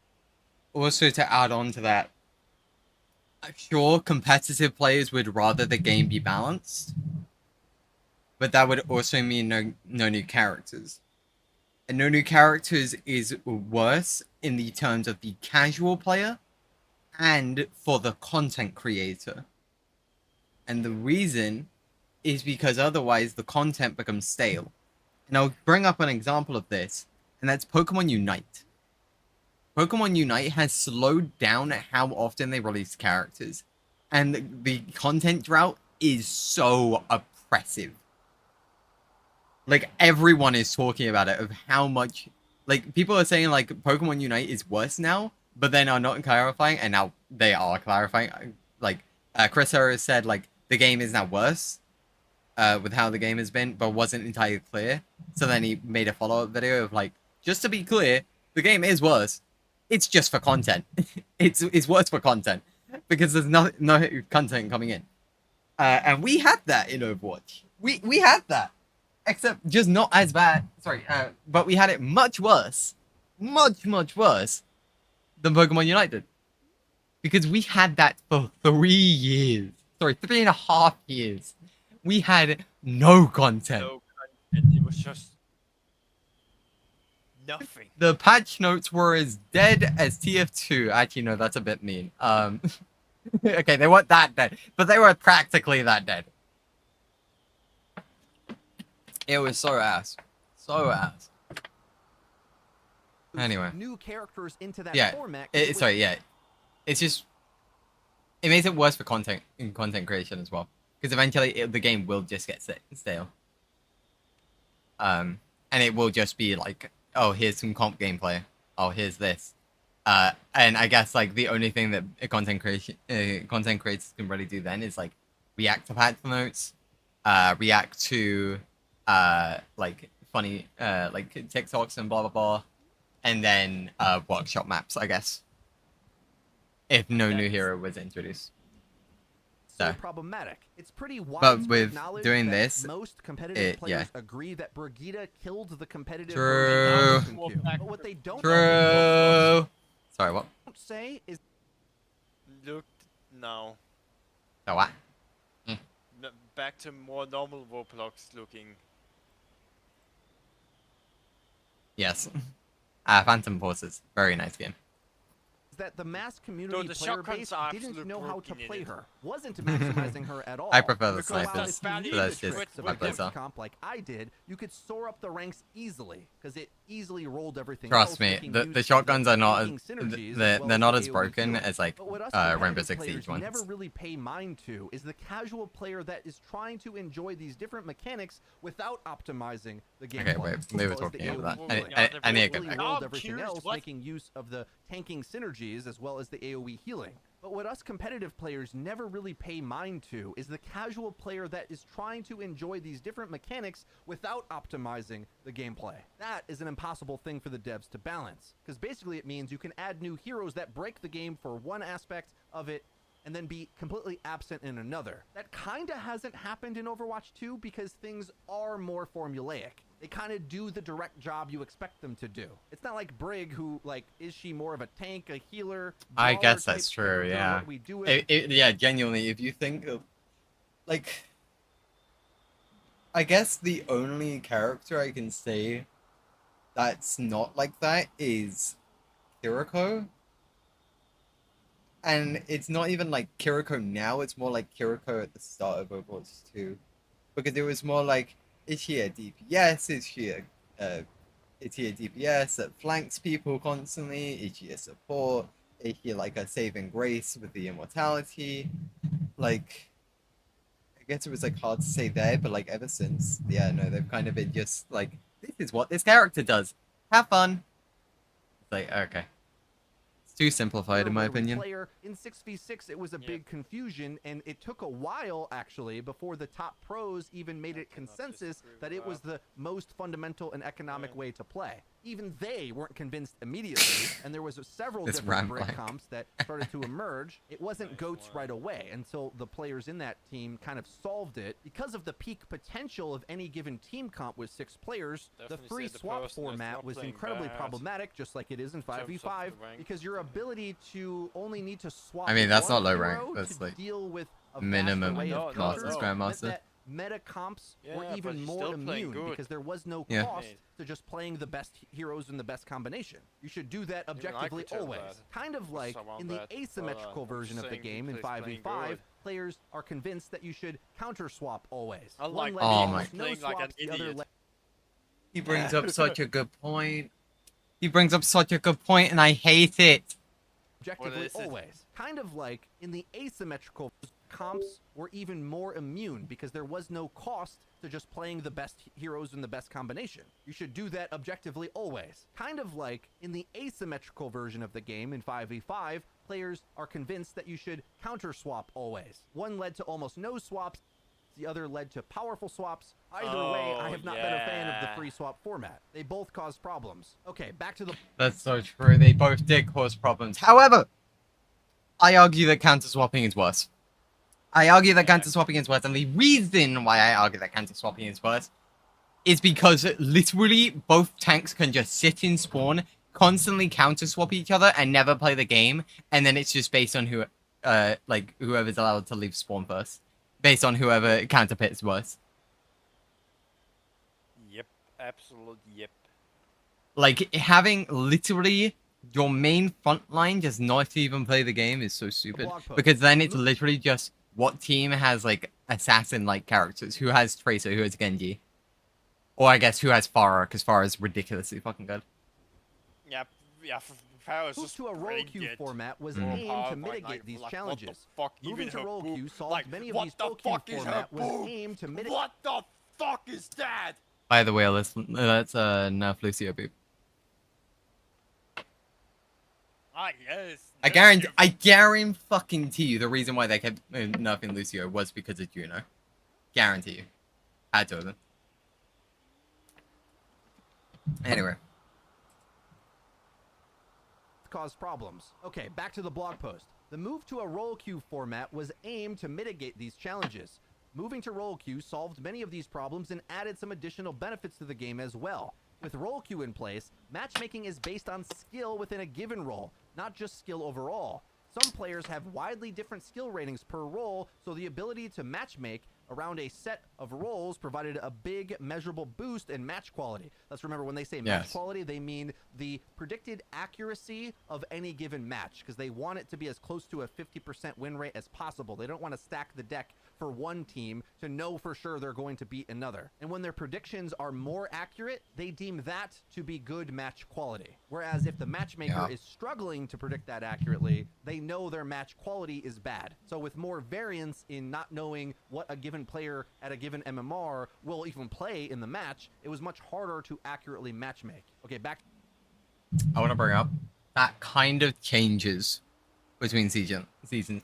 And the reason why it changes is very simple. Balance patches. For example, a bunch of shitters that didn't know how to play Overwatch properly, that just played Farfa all day and were in low ranks, got hella fucking boosted because they play Farfa all day. And then Farfa got giga buffed, and then Cassidy got nerfed, and then they just skyrocketed in rank. And therefore, they assumed, oh, match quality has gone down. No, it hadn't. It stayed the same. It's just that Farfa got broken, and the people who play Farfa just shot up. And the people who didn't play Farfa or play Farfa counters that were nerfed had gone down.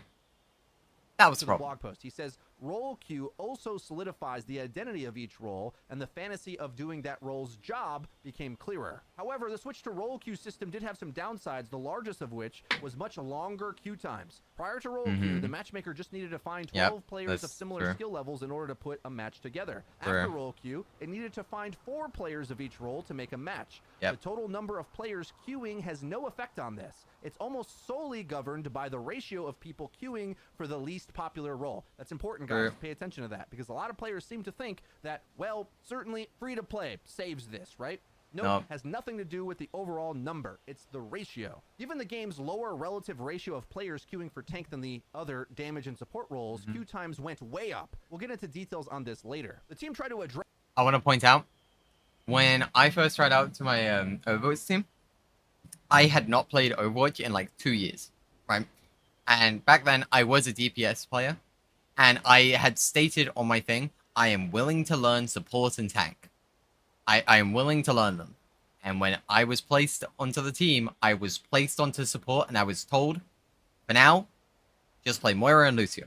And then the other person was like, you know what, I'll play Moira. I was like, okay, you just play Lucio then. That's essentially what happened to me. That's why I'm a support player, by the way. I was willing to be a tank player.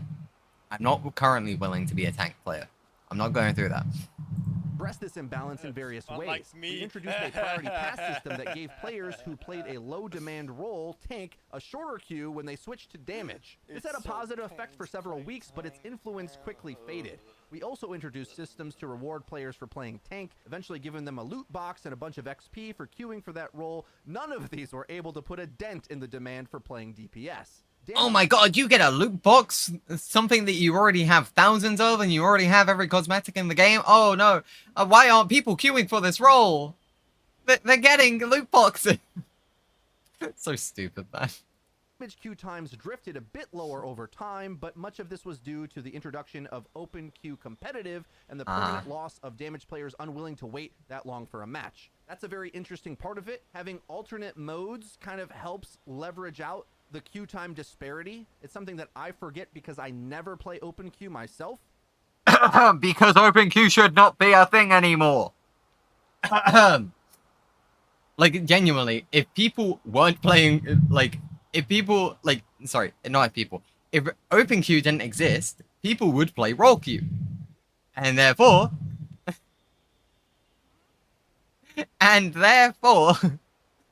you would have less of a problem. But we kept open queue around for whatever reason. And because of that, everything got cut. Indeed. Well, it's just one part of the problem. But like the tank problem was also very much a problem. Oh, by the way, it also doesn't help that with tank, like people would actually people like DPS and support players would like actually like kind of like snipe tank players and like basically find a tank player to duo queue with. Keep in mind that like GM Plus could only duo queue. They could not 3 or 4 or 5 or 6 stack. And therefore, it made it even harder to find matches. To see when they do a 6v6 test what that will do for the other queue times as well. Perhaps there'll be a perfect harmony if it's an alternate mode where so many of the tank players that want that will go there and make that version of the game populated evenly. It's hard to know for sure, but certainly believe that the devs have the stats and information on this and will be tracking it closely to know for sure what the outcome is. A lot of the pro 6v6 proponents kind of just claim outrageous things there's no way they have the evidence of, saying that if they just balance it right, then we'll get a lot more tank players, but there's overwhelming data on these kinds of things. What they're saying here is they tried several things, tracked the effects of them, and the only thing that had any impact is just moving the damage players to a different queue. That's kind of crazy to think. I was trying to research this, and it's kind of hard to find properly, but I'm... Crazy idea. Well, what if we tried playing 6v6, but with flex queue? So for those who don't know, in League of Legends, we also have role queue.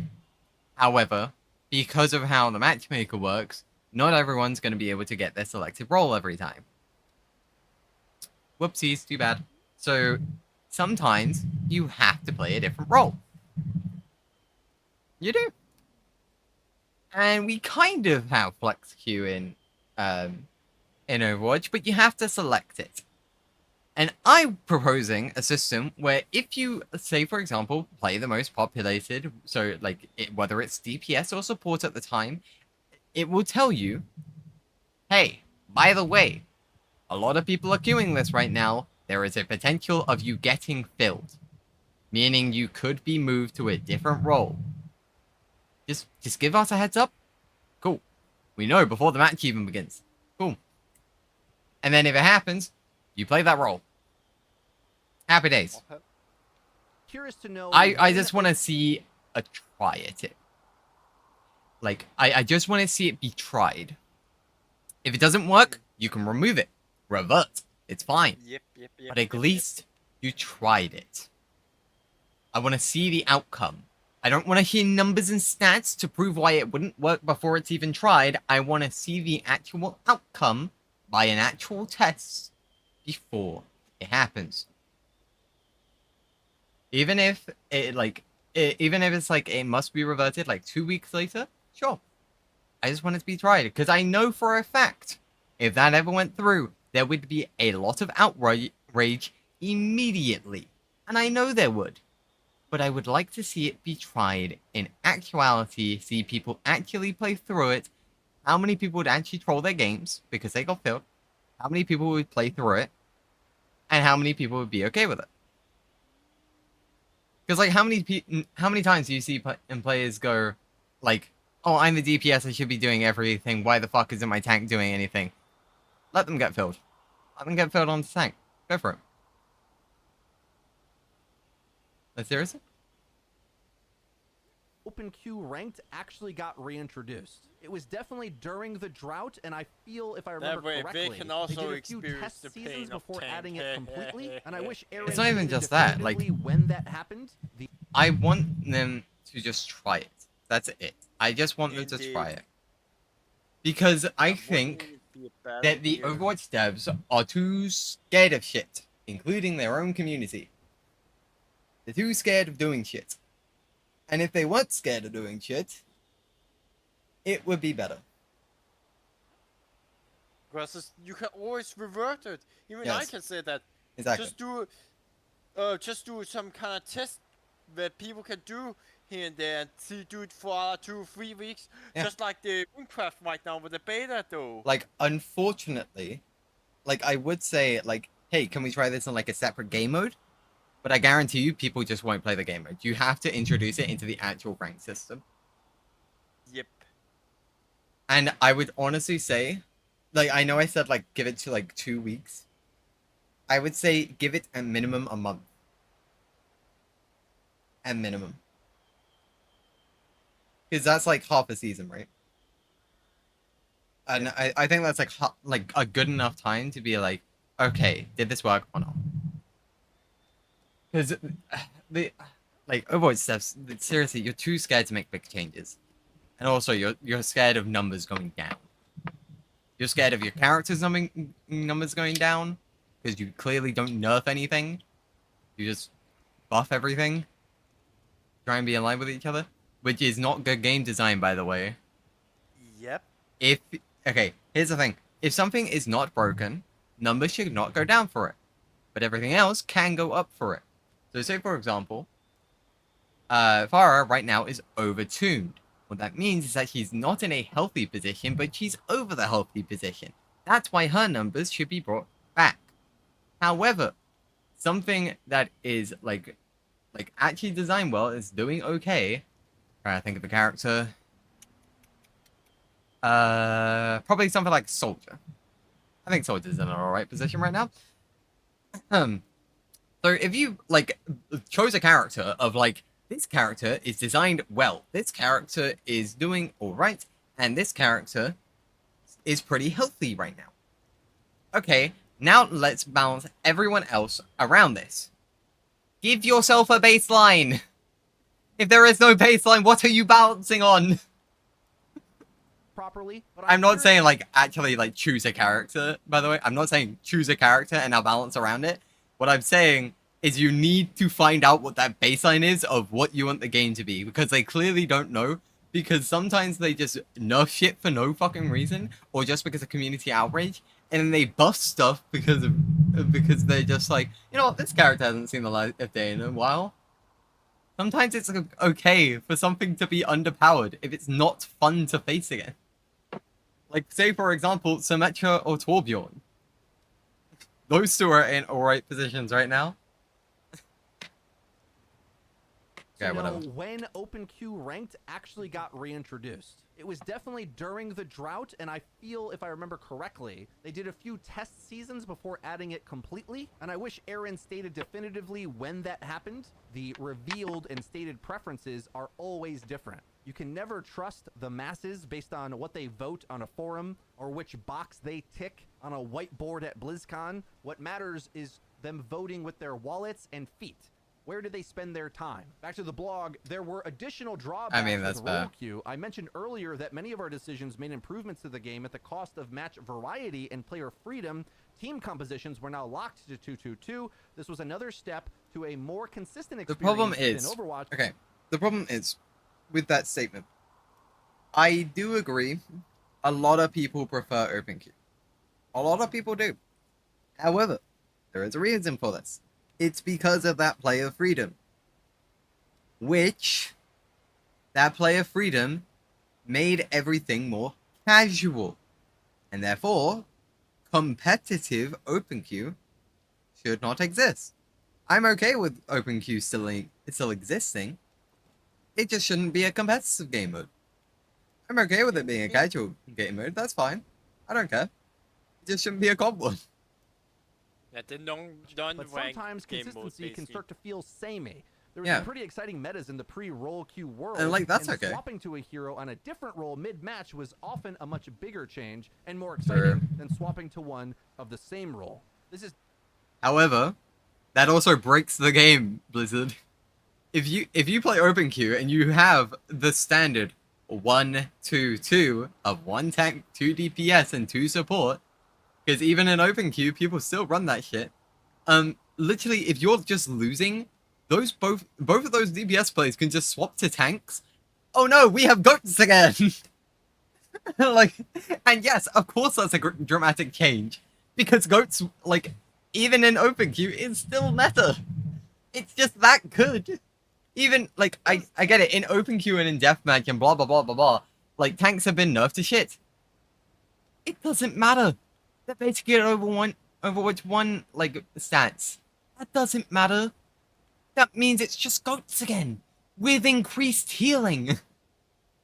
Oh, hell yes. Like, It's definitely true, guys, and I, as a flex player, definitely benefited from the open queue format. It kind of rewarded a jack-of-all-trades playstyle. My longtime duo partner, Nateson, always wanted to keep open queue for this reason, because he, just like I, are pretty good across all 3 roles, and even in role queue, our SRs are kind of similar to each role, but we're much better overall as a player in a format where you get to... okay, that's like the one competitive reason that I have seen that is like a, okay, I can see that. You know, like, it's like a, okay, I can understand that reasoning. That's fine. I am okay with that. It's like, okay, yeah, flex players, they do exist. I do get it. That is fine. However, just swapping mid-game breaks things. I think, like, I don't know if there would be a way to make it possible, but if there was a way to play role queue, but then be able to swap with your teammates for roles. So, like, say for example, say for example, like, if you had to, swap characters. So, like, let's say for example you have a Zen player on your team, and all he can play is Zen, except he can also play DPS.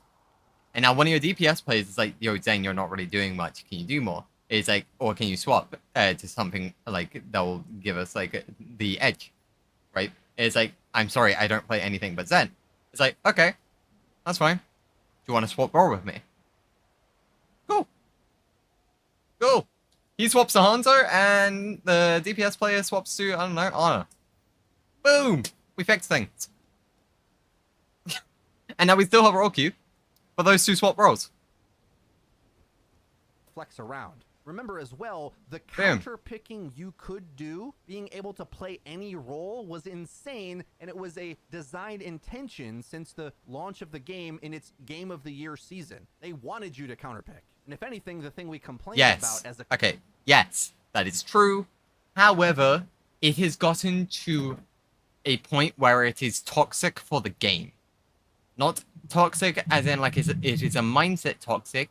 It is toxic for the game, for the counter swapping. It very much it dilutes the gameplay, making it worse.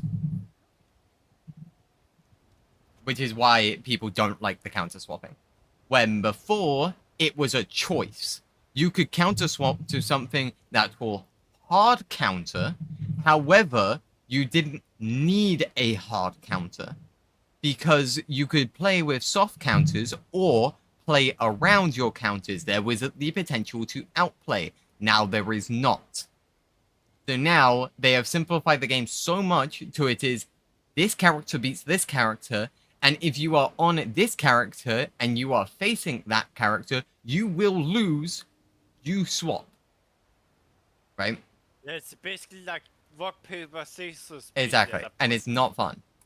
The community overall was counterpicking was weak because meta synergies were overpowered. And frankly, the game was so complex that there's also evidence that a bigger percentage of the player base's ability to play any given type of comp or meta played a bigger proponent than just mere balance alone in the game. It's not just the numbers in the game, but the mastery of any given playstyle. There's characters like Wrecking Ball that no one knew how to play for years, it seemed like, that you had to master in such a finesse kind of way that until that really got developed, he didn't really get played at the highest levels of play. But he might have been better than originally thought. The GOATS comp did receive lots and lots of nerfs over time, and it was still deemed the best overall comp, but part of that was due to... It still is if you...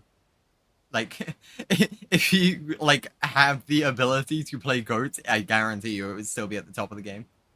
It's just that it would be played with different characters now. Instead of Reinhardt, it would be Malga. I still think it would be Diva. It probably wouldn't be Zarya. It would probably be Sigma. Or Ram. And I can also see Kyoko being one of Oh yeah, no, 100%. It would probably be Kiriko. Actually, yeah. Would it be Curie? Yeah, I feel like Curie, honestly, is just better with, actually, it could be Curie. I think, honestly, it might be Curie Juno. I think. Yeah. Because generally you would run, Lucia Brig Ana or Brig Ana Zen. So, like, sometimes you would bring the speed boost, sometimes you wouldn't. But if you're going with that team comp and it's now 5v5, you would need more healing, so the Zen isn't really too viable, but it can be if you were running something like a dive version of GOATs, if you went like Winston, Diva, and me thinking of dive tanks or Wrecking Ball. Then you could go like Zen with... Honestly, you could probably do just Zen Brig. That doesn't sound too bad. It's just that your tanks wouldn't really have healing until they come back. But you could also then just go Ana with Kiriko. And the reason why is because Ana has high healing, has a great ultimate, and then Kiriko can basically just bap ult literally everyone on your team. So, to the expertise of the players playing and it. And by the end of that era, right when they were going to add roll queue, the Shanghai Dragons did overcome it and win the final tournament. No, that's what I'm talking about. It's like you just comp, mass damage, single tank comp. That. So this idea that the balance alone solves this issue, whether it's role popularity or meta issues, doesn't really bear out in reality. It's not the full story. It would be disingenuous to claim that all you needed to do was balance the game differently and you'd make it popular throughout the player base and you'd solve it for the highest tiers of play. There's no evidence that that would ever happen. Back to the blog, like hero limits, role queue took away a part of the freedom in selecting heroes that served as a base of Overwatch. But I often wonder if the success of it is as cut and dry as that of hero limits. And I kind of agree with him on this. I really wish that we tried draft mode instead of role queue, frankly. He goes on, could there be an in-between I still think that you should try draft mode. I still think that would be cool. I want it to, like, honestly, I want that to try and be a thing. Like, the only problem is that the Overwatch community is so tied up in its own fucking head that it just plays ranked all fucking day. They won't even try the casual game modes. That, if you introduce a new competitive game mode, and they don't like it after the first, like, 2 tries, they're just not gonna play it. So the only way to do it would be to either disable main ranked for a little bit, or to do something else. Because, say for example, I'm just gonna bring up League of Legends again because I've been playing it. League of Legends at the end of the year, at the end of the season, doesn't instantly bring up the new season. You have to wait like 2 months for the next season. And what happens next? Oh, you get to play early what the next season's going to be about. So that way you can start learning. Like, can we like have can we have like a ranked season, and then for like 2 weeks, let's disable ranked entirely. Let's disable ranked, and instead, let's have a draft mode. And therefore, the only ranked way we can play is this draft mode. Now, the people who are heavily invested in the competitive aspect of the game, cool. We have a new game mode to try out, and we can't play ranked anyway. May as well try this. May as well keep playing it as well, because actual rank's gone. Let's try it. I get it. Some people are going to be mad. But, like, come on. Come on. Pretty much everyone is mad at playing Overwatch right now. Can we, like, just give the players a break? Because if you give the players a break from the game, I guarantee you their thoughts on the game are probably going to be a bit better. Or they're going to take a break from the game entirely if they don't go and play this draft mode. Which then means that they're going to go and play other games. And then either get mad at Overwatch from like things that other games have that they don't. Or they're going to be like, man, I really miss Overwatch. And then come back with a fresh new mindset after 2 weeks or 3 weeks or a month even. Probably not a month. Do like 2 weeks. I think 2 weeks is fine. Like, genuinely, people come back and be like, I really missed Overwatch. Heck, I do that after like after like a year, after like a month or so. Like, even I miss the game. I miss playing Overwatch right now. But I know for my own mental sake, I won't do it. Because I know how toxic it is to my own mentality. That's why I refuse. Softens the original problems without completely solving them, and isn't quite as restrictive as our current role queue system. A bit more on that later. Now, more history. The third major format change. These challenges, as well as longer queue time. By the way, I want to point out, I plan to just get this video over and done with, and then just leave. It's already been an hour and a half, and we're only halfway through this video. Led us to the third and most recent major format change to the game, the shift from 6v6 to 5v5. This is almost a blog within a blog, but we're going to cover 3 things. Why we switched to 5v5? Queue times. Queue times. Not enough people play tank. But at the same time, there's no incentive to play tank. There isn't. There's no incentive. How about... Okay, here's an incentive. I'm just popping out ideas, by the way. You don't have to do any of these, Blizzard. If you ever watch this, you don't have to do any of these. I'm just popping out ideas. Okay? We're just popping out ideas. That way, maybe we can make, like, different perspectives, right? We're giving out different perspectives. So that way you can kind of, like, formulate ideas into your own head. So that way you can do whatever you want. Okay? Maybe give out ranked rewards based on every single role that you play, instead of just your highest rank that you reached out of any of the roles. Because if you start getting rewards from every role, oh, look at that. People are going to start playing other roles than their own. That's an idea. I don't know if it's going to work. Hey, it's an idea. Why we switched to 5v5, queue times after the switch to 5v5, what the team thinks about 6v6. Here we go. Why we switched to 5v5. Okay. There are many reasons behind the transition to 5v5. When we launched Overwatch 2, we talked about the greater individual agency that players could have in 5v5. Overwatch is a team sport, and it requires players to rely on each other to be successful. This was even more the case previously, and the game could be frustrating if your team was out of sync. Many times, fights in 6v6 couldn't resolve until ultimate abilities came online. Correct that. Until ultimate combos could be executed to break through 2 tanks worth of mitigation supported by high uncontested healing output. This is because you didn't know how to solve goats, and you didn't know how to solve double heal. That is why.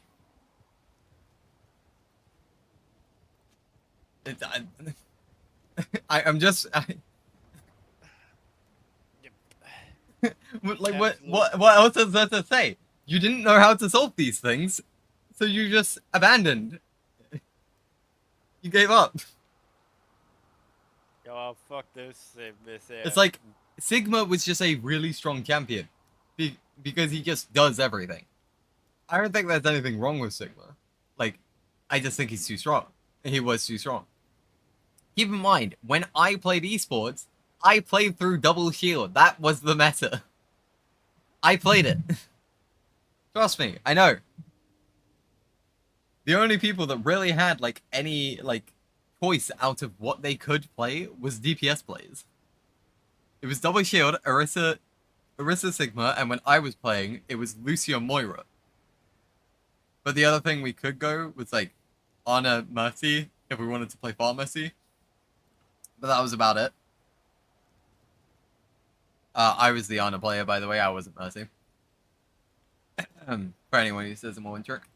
World of 6v6 could have really high highs, but really low lows. One of the design goals of 5v5 was to try to raise that floor, even though it was at the expense of some of those high moments. This is really honest from him, and something that I wish the 6v6 crowd would be honest about.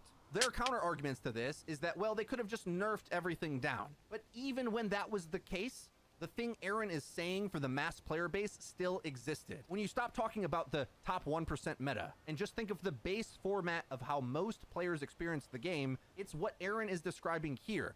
Poking at the choke, not being able to move, and needing to use ultimate combos just to do anything. A lot of players... Okay. I'm gonna bring this up from a perspective of someone who climbed the fucking ranks from bronze. By the way, I was a genuine bronze player. I climbed from bronze all the way to a single game away from diamond. Through double shield. Okay? And I agree with the... No, you needed to nerf double shield.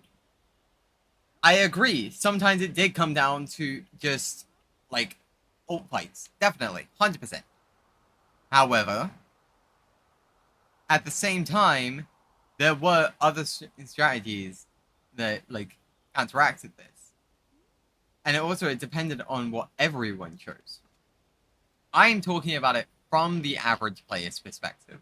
Not from someone who's at the top looking down. I'm talking about it from someone who was in the average. Okay? Keep in mind, the average is gold. I got up to platinum.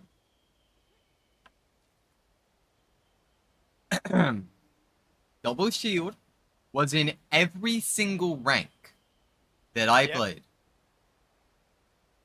Because people learnt something from playing GOATs. And that was to look at the top streamers and top players and just play what they play.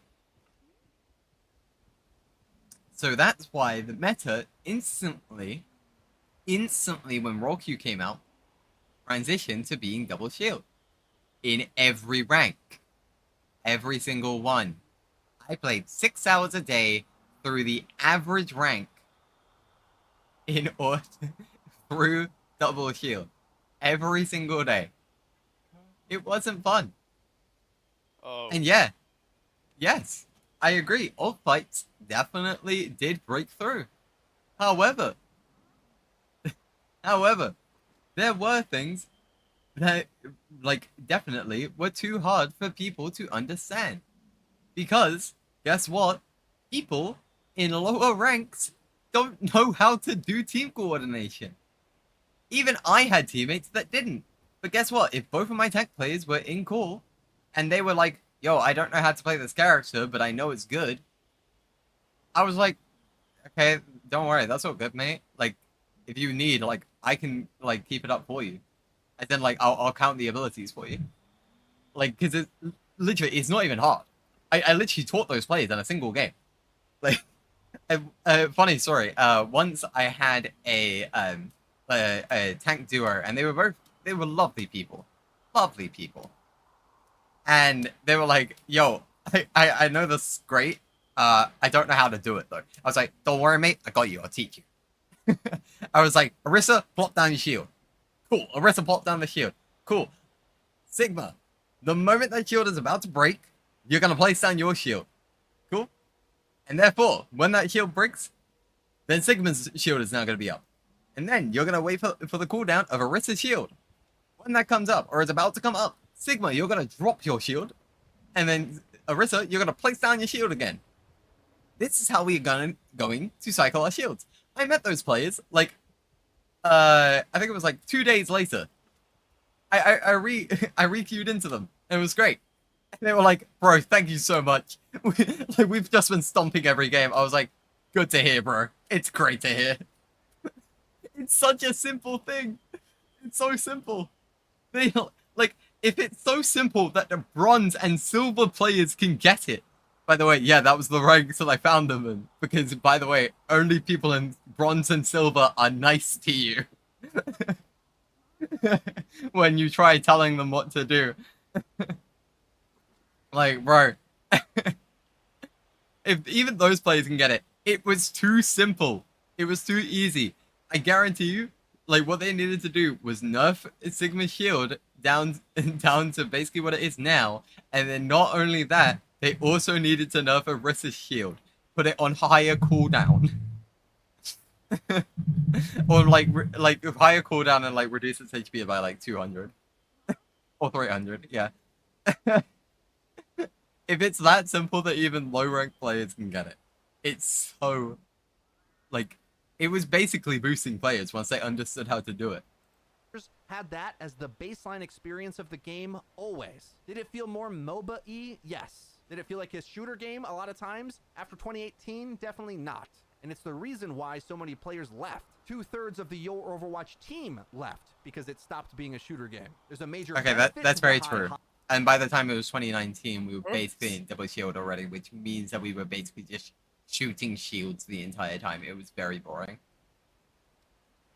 Hold on.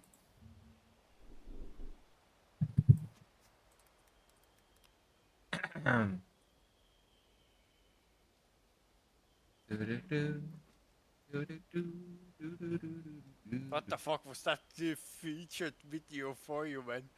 All the clickbait. Yeah, I got a bunch of clickbait. It's mainly on music videos, to be honest. Weird. Yeah.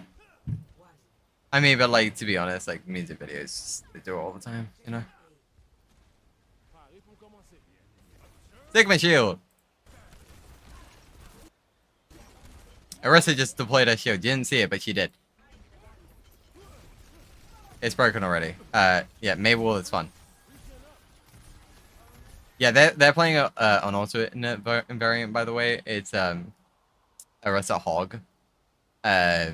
Because they knew they were better than us, so they just started playing stuff that was more fun to them. So they decided to play Arissa Hog because basically Arissa could use her green orb thing to pull someone, literally anyone in the backline, pull them above the enemy team, above the shield, and then Hog could hook them, giving them free kill.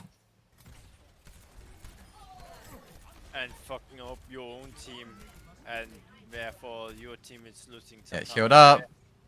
And then like, this is some of the dumb shit we could do. Look, we have shielded off both directions!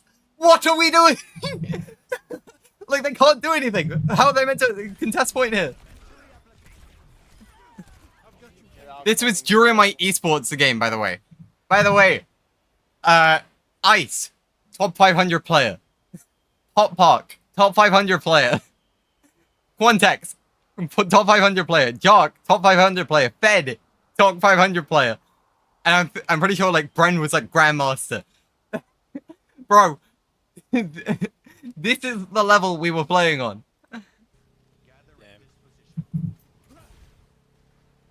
I was very tempted to go with that. I remember that. No. I was just chilling out because we were playing Farmer. See, that's why I'm on Batman. Yep.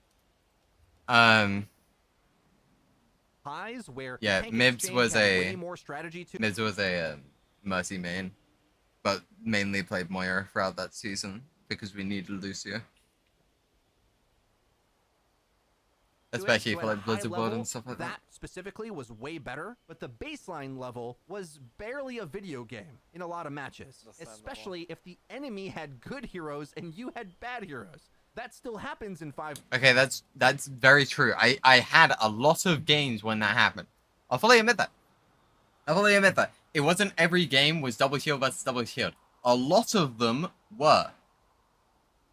However, there were some times where people were like, I don't know how to play this, so I'm not gonna play this. And those games were incredibly tough to win. But there's a reason I had a 68% win rate.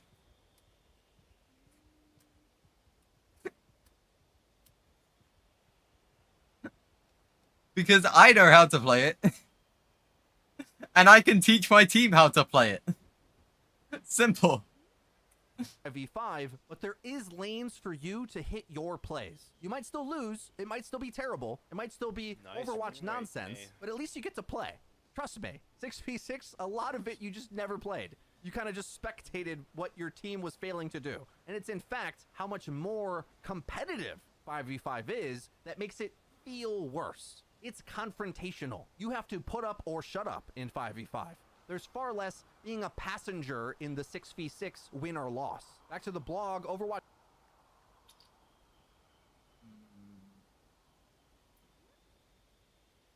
I kind of agree with that statement. If you are in a game, if you were like in a game where everyone was muted or like no one was in voice comms, yeah, I 100% agree with that. But if you were in a game where people were actually calming throughout each other, it definitely didn't feel like that. And honestly, it felt so much better than 5v5 under the same scenarios. If you get people in 5v5 in voice, they just all think they're right. But people in 6v6 were a lot more cooperative, is what I found. Keep in mind, I played hundreds of games a week. Same here. Like, I got a lot of fucking crowd. People were a lot more cooperative in 6v6. I don't feel like that was true. Like, people were a lot more willing to do team play in 6v6 than they are in 5v5, and therefore, like, I feel like a lot of the time in 5v5, I'm honestly just staring at my teammates, like, what the fuck are you doing, more than I was in 6v6. Indeed. Overwatch 2 also has a greater emphasis on FPS gameplay. There's less damage mitigation in CC, debatable, and players get shot. Agreed, debatable. Oh boy. Yeah, less damage mitigation in CC. Yeah, 100. Yep, certainly. Less damage mitigation. By that you mean there's less shields. Yes, I would agree with you. There is less shields. Do we want to bring up that Sigma still has all of his stuff? So, okay, that hasn't changed. Okay, Reinhardt still has his barrier. Okay, so that hasn't changed. Okay, Orisa's barrier is gone. But she now has Spinny Spear. So that doesn't change. Cool. Anyways, let's also keep in mind that she still has Golden Form, so that hasn't changed. Lucio's sound barrier is now no longer a shield, so that technically counts. However, it still applies to damage mitigation, so that doesn't count. Do we want to keep going, Blizzard? Oh, right,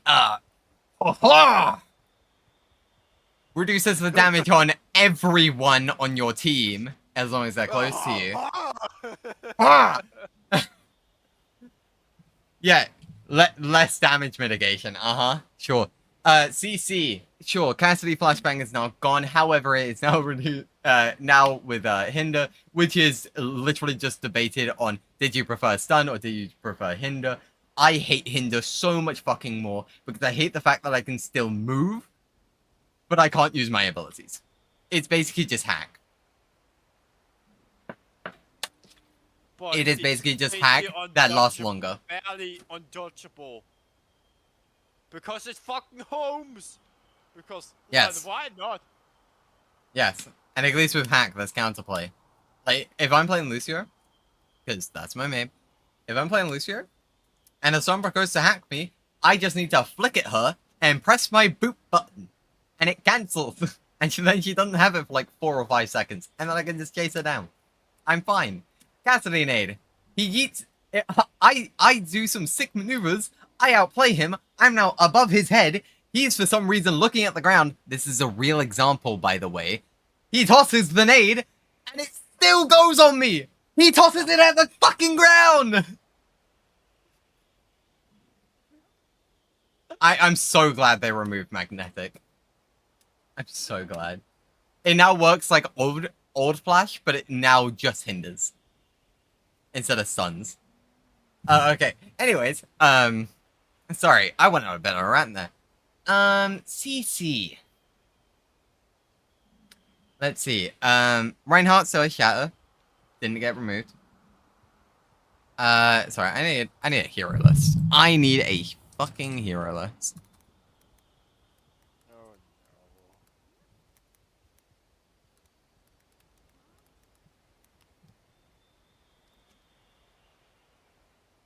Okay, Anna. Her sleep duration on tanks is now less. I guess you can count that. Ash didn't have any. Bap didn't have any. Bastion can now move people with his grenade. Yep. So that's added. Brig can no longer stun with shield bash. That's removed. Unless she's ulting and now she has it. Yeah. Cassidy, yeah, I just talked about that. Diva, no. Doomfist can still stun people. Echo, if she transforms into someone, that doesn't count. No, that doesn't count. I'm not gonna bullshit. No, that doesn't count. Genji, no. Hanzo, no. But like these never had any. Alari, when she hits her ult, slows people. Junker Queen. Her knife is CC. When she hits her axe, it slows. CC. Junkrat. Trap was not removed, so no. Kiriko never had any. Lifeweaver never had any. Lucio never had. No. Boop. Okay, yeah, sure. Sure, Lucio's boop, you can say. Because you keep nerfing it. Malga. No. Haha, it's the damage reduction. But he does have CC because he does have his rain charge. That when he lands on people, it does knock them into the air. That is CC. Mate, sure. No, there's no freeze anymore. Her ultimate freeze. But her ultimate still freezes. No, I meant like there's no passive freeze. Yeah. Mercy, no. Moira, no. Orisa. Oh, by the way, I forgot something on Orisa. A spear can stun. You wonder why we hate facing Orisa. It's just all stuns. It's stuns and mitigations. That's it. Farfa never had any. Unless you want to count Boop, which is ridiculous. Ramatra has his suck down field, which is definitely CC. Reaper never had any. Reinhardt, same as before. It's just it's easier to do now with the charge being easier to turn. Roadhog has increased CC now. With his hook, it's the same thing basically. The pig pen now slows, and his ultimate still is basically the same. So he has increased. Sigma is basically the same as before. Soldier never had any. Soldier. No, I'm not gonna. I'm not gonna. Yeah, I'm not gonna count his helix. Sombra is less now. It's less now, but he does more damage now. Sim, no. Torb, no. Tracer, no. Venture, yes. Yes. Widow, no. Winston, same as before. Wrecking Ball, same as before. Zarya, no. No. Zen, kick. Which is the worst thing ever. and players get to shoot Because at it enemies has no more. fucking Crowd control cooldown. could take players out of the game for an extended period of time, especially when they were chained back to back. A 5-second Somber Hack may freeze on her primary fire. Brig Bash, Honestly, Orisa, Holt, and Sigma Rock could all happen consecutively to one player. I mean, You know, it's funny you say that, Overwatch devs. That just sounds like Overwatch 2. Does it not? No, like, genuinely, does it not? That just sounds like Overwatch 2. Like, hold up. Sombra Hack. Okay, sure, that still happens. May Freeze. May ult. Brig Bash. Like, Brig ult. Honor Sleep. Yep. Orisa ult. Sorry, Orisa Holt. What was Holt before? A Holt was the green ball. Yeah. Yep. And Sigma Rock. So you listed 1, 2, 3, 4, 5, 6. Cool. Yeah, you removed 1. You removed 1. Good job, Overwatch team. Well done. Woo! Let's go. Oh, wait a minute. No, you didn't. Because Orisa can now spear you and then ult you. There you go. That adds up to 6 again. Woo! Well done. So much has been done. Woo! It's Overwatch 2. I don't know what you would want me to say to this. Like, it is just Overwatch 2. Like, instead of May freezing, you can literally just put Cassidy Hinder. Same thing. Like, sure. Sure, I fully agree. Yes, this is not a stun, but neither is Sombra Hack. So there is your counter argument to that. Cool. Honestly, Orisa, Holt, and Sigma Rock could all happen consecutively to one player. I mean, I hear you on this, but they also added so much CC back to Overwatch 2. Yes. You still can stack 5 CC characters. Yes. Just in different forms. Yes. They could have toned all of these things down. Yes. It didn't have to be like this, but I think Yes. there is a little bit of a caveat he could explain, because the thing to remember, if the base format has tank synergies built in, then any of these given CC type heroes kind of have to have big impact in order to outweigh the defenses of the tanks, or else they are easily useless. We really are hung up on this idea that 6v6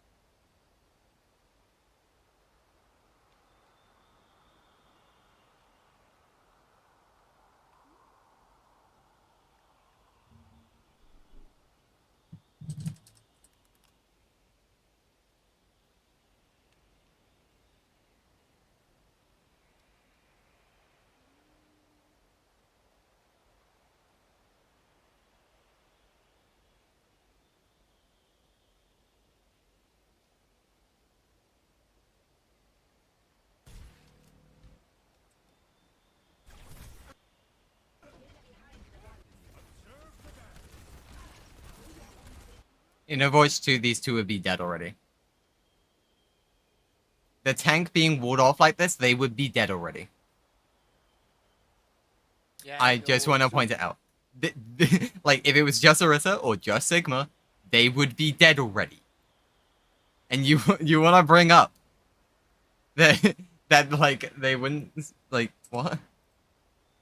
or else they are easily useless. Yeah, I'm literally displaying a CC comp, by the way, right now. Roadhog, May, and Orisa. This is literally a CC comp.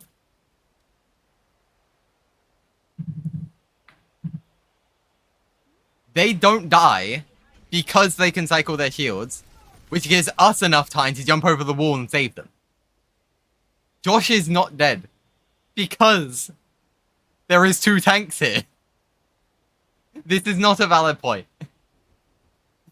And I've given a physical We really are hung example. up on this idea that 6v6 was easier to balance, but I assure you it was not. Because the No. Okay. potential- If that's where this point was going, okay, I didn't get to that part. If this is where this point is going, yeah, no, 100%. 6v6, much harder to balance. Fully agree. Much harder, because you have to account for 2 different characters. You have to account for balancing 2 tanks that could synergize with each other.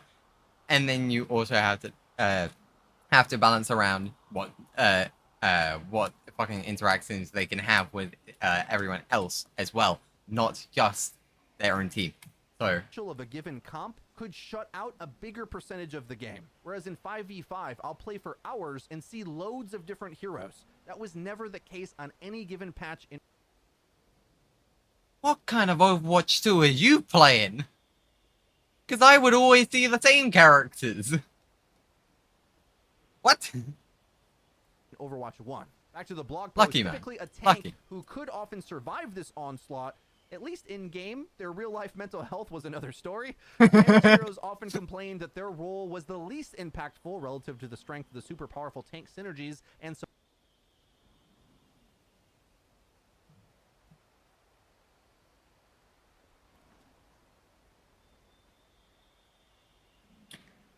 I wonder when they ask someone that. Like, not when they ask, but like, I wonder when people were complaining about that. It would have been during 222, right? So it would have been when double shield was meta. When most people were playing it. And again, I'm giving my examples from my own experiences of playing through it through the average ranks. And I saw it in every single fucking rank, by the way. And if that's when they're taking it from, I can definitely see why DPS players thought that their role was not impactful. Because their role at that point in time was break the shields. And after they broke the shields, that's when they were allowed to play Overwatch.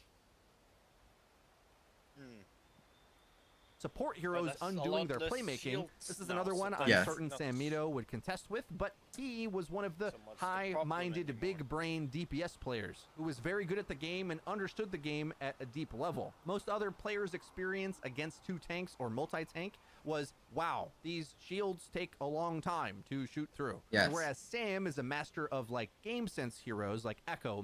Hot take. I genuinely believe that the shields were more of a problem than the CC was. Indeed. In my opinion, I think that the CC was less of a problem than the shields were. May, Reaper, Sombra. He will argue that, well, no, it's all of these other things through the meta, but the average player did not have that experience because they don't have his skill set. And furthermore, tank synergies were far more prevalent for the mass player base than support synergies were. Support synergies were stronger at the highest tier of gameplay and certainly made the meta tanks uncounterable. But despite that, they still felt uncounterable for the average player, especially up against bad tank synergies. The gap between that is far worse in Overwatch 1 than it is in 2. The blog goes on, the emphasis on ability cooldown. So if you want to play a movement shooter, that's the difficult part. There's not many movement shooters out there though. I do agree with its point.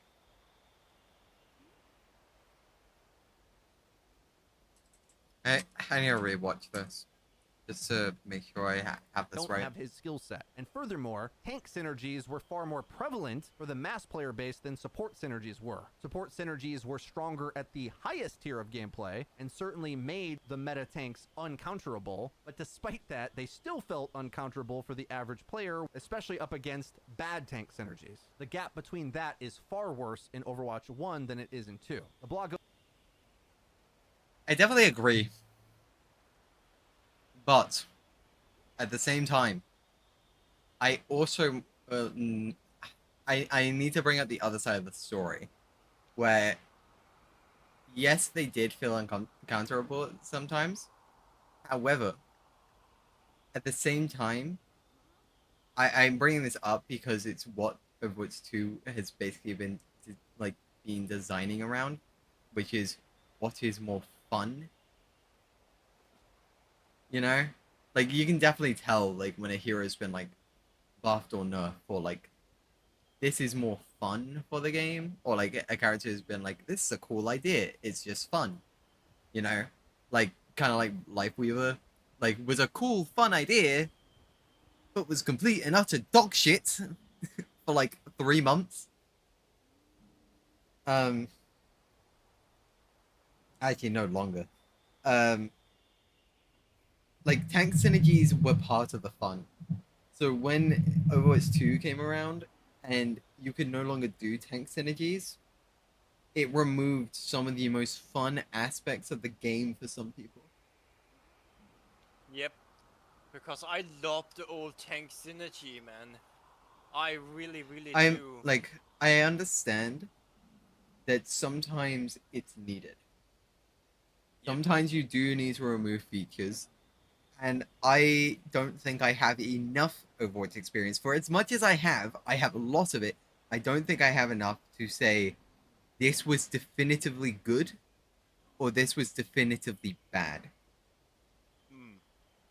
But in my opinion, just my opinion, I'm not saying this is fact or whatever. In my opinion, I think, like, playing with, just as, like, someone who played with tanks. I didn't even play tank that much. I played it, like, barely ever. Just playing with those tanks, like, the synergies, I felt playing with the synergy was a lot more fun. So, for people who actually, like, watched me play Overwatch 1 and who played Overwatch 2, you'll notice a lot more my Lucio playstyle kind of devolved more into the Reddit style when there was only one tank. Because when there was two, I felt way more obligated to stay with my tanks and, like, speed them around. I felt way more obligated to do it. But with just one tank, like, I felt so much more obligated to be like, oh, there's a Widowmaker? Well, they're dead now. I felt like I didn't need to do team play anymore. And you can tell just by playing. It's so much more focused on solo plays. Which is so dumb. Like, this game has been, like balanced around team play the entire time. And then it just, like, suddenly wasn't. I hated it. Anyway. Goes on, the emphasis on ability cooldown management, ult tracking, shooting barriers instead of players, not big enough timing windows to just shoot enemies and get eliminations were all factors that contributed to this feeling. Yes, 1,000 times to all of this. Agree completely. Aaron goes on, support heroes also had to focus almost exclusively on healing since there were bigger team health pools and more incoming damage on the field with the additional tank player. In 5v5, they had more agency to add damage or duel other heroes, especially. I disagree with that. The reason why I disagree with that is because in Overwatch 2 there's so much less there's like less ways to remove damage from yourself, and that's mainly between like the shields. Like, let's take for example like the three most common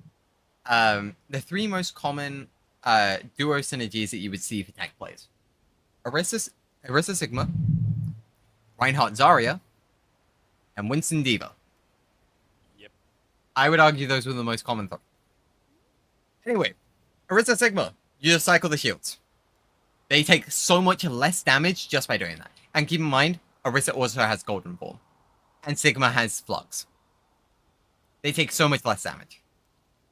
In that comp, I can do whatever the fuck I want as a support player.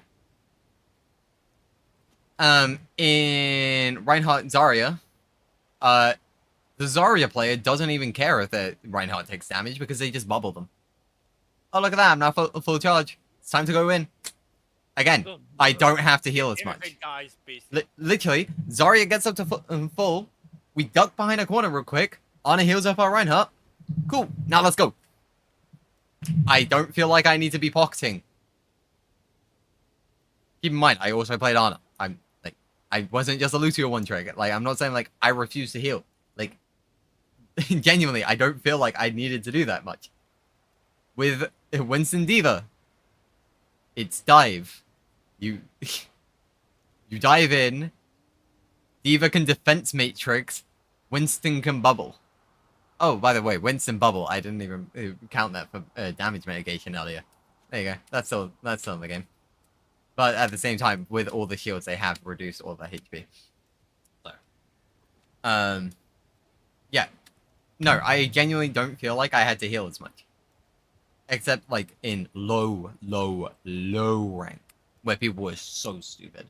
But if people were in comms, I could just tell them, hey, can you back behind this corner for a second? And they would listen. Like, hey, just for literally a second, so that way I can heal you back up. Cool. They hid behind the corner, I healed them back up. Cool, it's time to go again. Like, genuinely, I don't think that it was. And also, you gotta keep in mind, they increased the health pools of every fucking tank in Overwatch 2. And even so, there's only one tank to shoot at now. And therefore, there's so much more focus on it. And therefore, if like an anti-nade or something lands on them, or a Discord orb, look at that. Pop goes the weasel. Like, and you can't heal through it. Like, I don't know what this argument is. No. When you made them overpowered. Yes. Aaron goes on, tank synergy wasn't always fun. It slowed the game down and stabilized it, but sometimes it absolutely ground it to a halt. Yes, this caused the phenomenon I liked to call for many years the poke at the choke meta, where if you were flat, you often didn't even get past the choke of King's Row, the most famous popular map in the entire game. It was possible to have games where you never got out of the choke. Yeah, that's because in Plat, everyone has an ego. Keep in mind, Plat was the rank that I ended in. I just quit. Literally, like, one game away from Diamond, I just quit. And, like, Plats have such big egos that they don't let anyone shot call for them. So, even if everyone's in voice, you can't shot call your way to victory. Because everyone wants to be the shot caller, and everyone has a different idea on how to play the game. So, because of that, a lot of people just... Well, and also some players just have such an ego that they don't think that anyone needs to listen to calls. So then they just don't even join voice. Which is why you have... which is why generally you would just have people just not being able to get through a choke. Because sometimes you would just have one team that had the coordinated team, and the other that wasn't. Like, they just didn't want to listen to each other. And therefore, you would never be able to come up with a cohesive strategy, which is something that you needed for Overwatch. But at the same time, I don't think that was a bad thing. I don't think, like, having to learn that you must trust your teammates. Like, for the next 20 minutes of your life, you must trust them. Like, I don't think that's a bad thing. Like, it's just another skill to learn. And I don't think, like, making the game easier and easier and easier is the answer, in my opinion. CP was even worse for this, but a lot of okay. 2CP, 100% agree though. 100%. 2CP had to go. 2CP had to fucking Yeah, I agree because... Second point, like, first point of 2CP was always just ran over in every fucking rank. Unless, like, it was, like, top rank of the game, sometimes you would get hold. But every low rank, they never know how to defend those first chokes. So you always blitz through the first choke. You take the first objective, and then you are playing a 5-minute game of can we secure second point? And then a lot of the time, those games just ended in draws. So. Yep. But they... ground to a halt, as Aaron said, if they had a good tank line and you did not. They kind of could just that looks similar to the 2CP, but it's a new version. Yeah, the push back and forth one. Yeah. I kind of liked it, but I personally think, like, it did need to, like, go to, like, the end and then have, like, a time limit on it.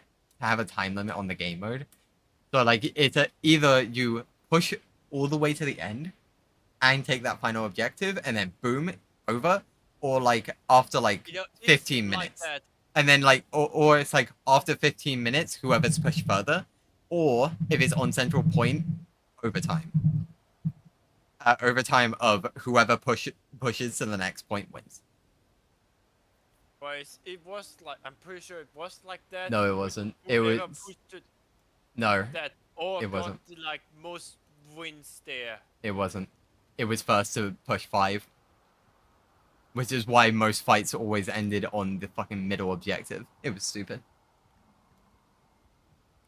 Permanently stuff you, and you would have to sort of AFK and take the loss. There was nothing to interact with. Aaron goes on, people point to the double shield meta as an example of this. It wasn't just about double shields, though. The ability to stack a very defense-heavy lineup, especially in game modes that required a team to push through a small choke, caused a lot of matches to feel like there was no progress at all. The game is faster now, and it doesn't typically stall out. I agree with Aaron saying this. It has the opposite problem, where offense is way too easy to land, which makes counterpicks much stronger. I think the community overvalues how strong they are, but there are certain ones that are insane, and it makes for your engagement style to be completely lopsided. Like, Mog Yeah, I is agree with kind this. of a character that only can engage with his ults a lot of I times. agree at this and has point. To play keep away the rest of the There's time, not really anything especially I can say against counters. this. So much so that you feel like you probably have to swap him. But I think the community is way too harsh on other, quote, counters in the game that are far more even than they give credit for, if you make the gameplay adaptations. Because trust me, similar complaints happened in 6v6, just in different ways.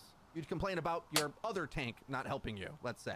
Or Yeah, picking that's a true. bad comp, or having a bad comp. Because bad comps were much worse. The floor was way lower in 6v6. No solutions, only trade-offs. The blog goes on, it feels like there is more room to move around the map without the need to earn every inch of it. In 5v5, fights are often less focused on moving around in a deathball formation, and there is more room to take angles, flank, and duel other players, which brings more of that FPS gameplay. Of course, they have stabilized this by making every hero have an escape and a self-heal and a Suzu, an I can't die button and a you can't die button. But yes, I do agree with... I think that one statement just summarizes Overwatch 2 and why I don't like it. Because they have simplified it to the point of we go in and people either die or they press their buttons. And I don't like that. I don't like that there is now... There's practically no strategic element. They have simplified it so much that people in lower ranks now get trapped in lower ranks because they're learning the wrong lessons because of these, like, altercations that they've made.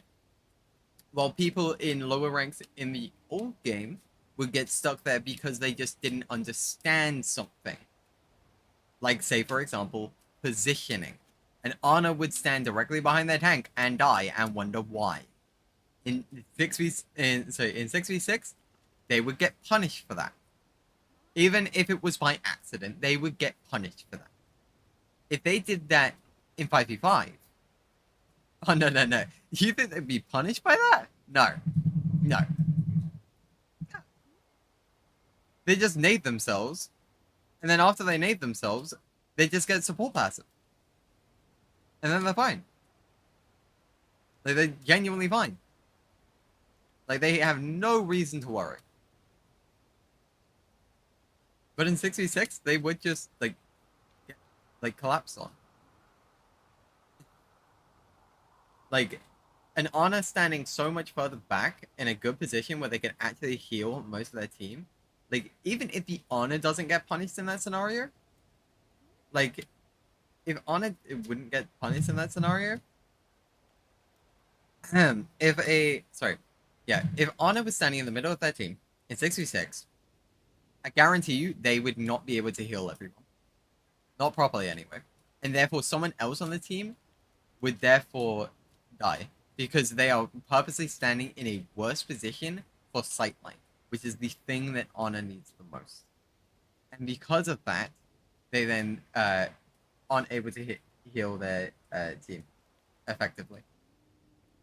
So even though you would be separating yourself from the team, and therefore you would separate the flankers from the team, that was something that you just had to be prepared about. So say, for example, using your sleep dart was something that was punishable by death. Because if you knew the enemy team had a Genji or had a Tracer, you wouldn't just fling out your sleep dart to try and sleep someone across the map. No, you would hold on to it. You had to hold on to it. because there was no way to just heal back up if you lived on 1 HP. You had to secure as much HP onto yourself in order to make sure that you didn't die, so that way you could keep your team up, or in order to throw your aggressive nades.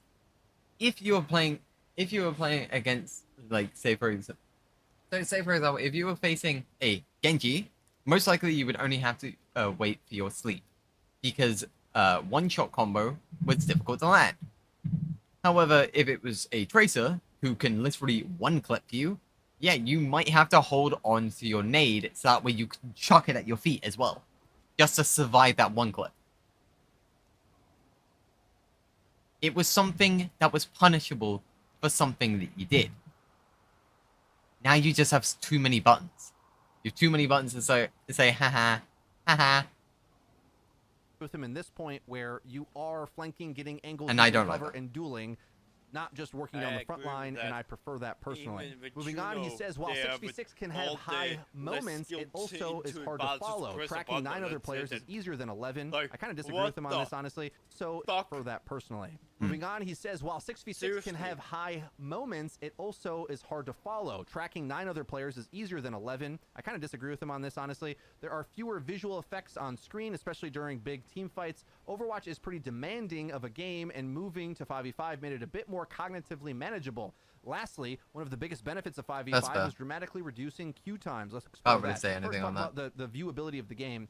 I think in some cases he's right, but since in some characters cases, have not. so much more movement now, are so much more Oh yeah, that's self-sufficient also and get to correct. spread Yeah. out on the map, in a way, like from a spectator esports point of view, I agree. You kind of know where the play is going to happen when you're spectating but the in game. But playing the game, things are swarming around you so fast. Yeah, like that literally just go back.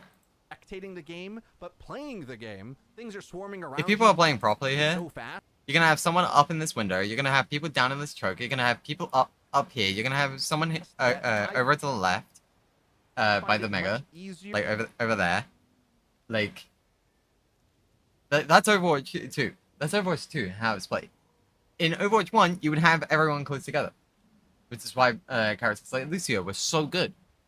Because everyone would come together. Everyone would get the effects. To look at old Overwatch 1 gameplay, which was much slower. Because the tank line slowed the game down so much, oddly enough, even though when it got super crazy, yes, there was more abilities in play, the defenses of the tanks, which slowed the game down, stalled it out, made that a lot easier to understand, because only certain things mattered, right? Like, damage were much worse against 2 tanks than they are now. Even in their weakest form in this patch, with supports being strong and tanks being gigabuff. Damage are stronger now than they were up against 2 tanks, as like a baseline. Alright, now let's get on to queue times. The chart below shows ranked play queue times per role after the induction of role queue to Overwatch in 2019. Crazy to think that's a year halfway through its life cycle, compared to queue times per role in Overwatch 2's 5v5 role queue format. As you can see, this is the main reason we lost the tank. The shift to 5v5 role queue dramatically reduced queue times for players in all roles, and most notably the damage role, which is the most popular role. The biggest factor driving the difference between Overwatch and Overwatch 2 queue times is the ratio of players queuing for each role. We hear players speculate that long queue times are a result of not enough players playing Overwatch. This is not the case, but instead that relative to the other roles, players generally queue tank less, leading to longer wait times for everyone else while we wait for a tank to free up to find a proper match. There's no incentive to play tank. You're playing an FPS game. Everyone wants to play damage. It's as simple as that. Everyone wants to play damage. But is also willing to play support. Because support is basically just a glorified DPS. That can also heal. That have more functional buttons than just applying damage. So yes, people do want to play everything but tank. Because they don't associate FPS with tank. They associate tanks with MOBAs, not with FPS games. That's why people still don't want to play tank. And also because it got so much worse when you turned it into 5v5. it got so much worse for the tank players. I think the only time people were having fun on tank was when it was Zarya meta, when they could run people over. And that was like season 2, season 1. Anyways. So in practice, the actual ratio of players queuing for tank damage and support is much closer to the current 1-2-2 format than the previous 2-2-2 format. As a result, the 5v5 role queue format better mirrors actual player interest in each role, and making the switch resulted in shorter queues. The sharp drop-off in queue times in October of 2022 is when Overwatch 2, along with 5v5, shipped. The queue times of all heroes dropped and are now much shorter than they were in the world of 6v6.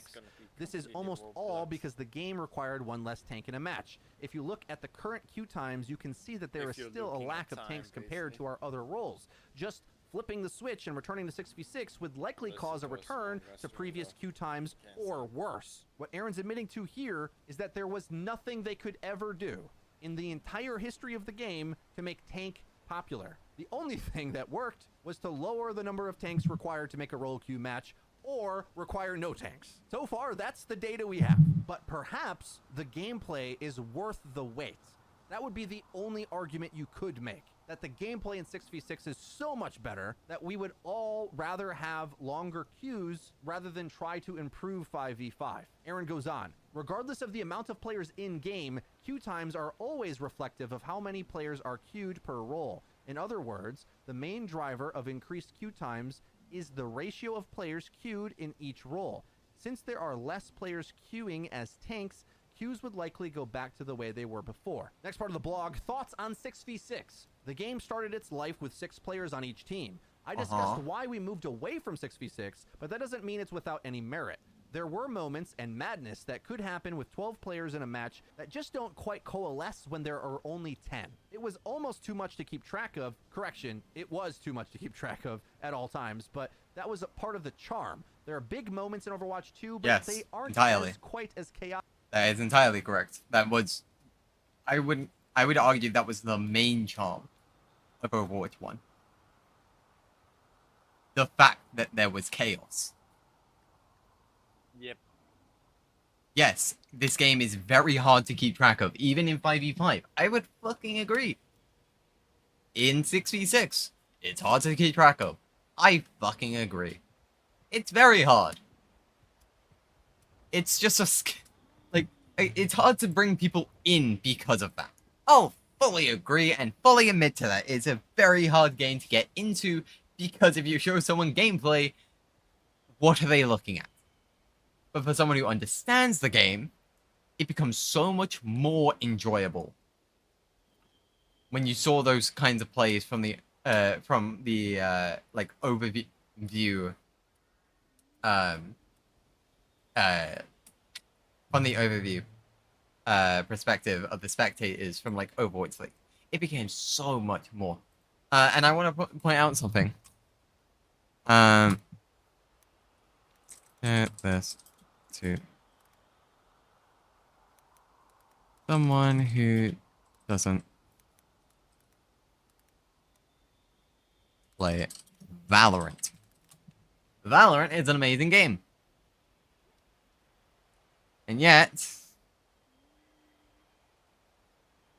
where's the freaking clip? Where's the clip? Valorant, VCT, visual clutter.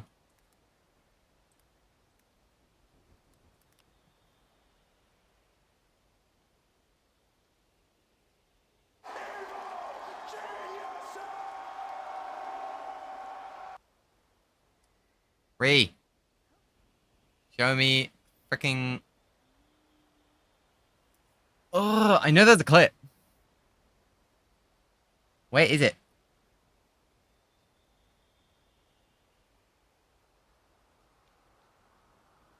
Hi, Aggo. How you doing? I'm reacting to this. I'm almost done. I've been here for almost 2 hours. Because I'm taking it seriously. Yeah, I've not been playing One Center, even though I want to. Where is the clip? But bind ESO.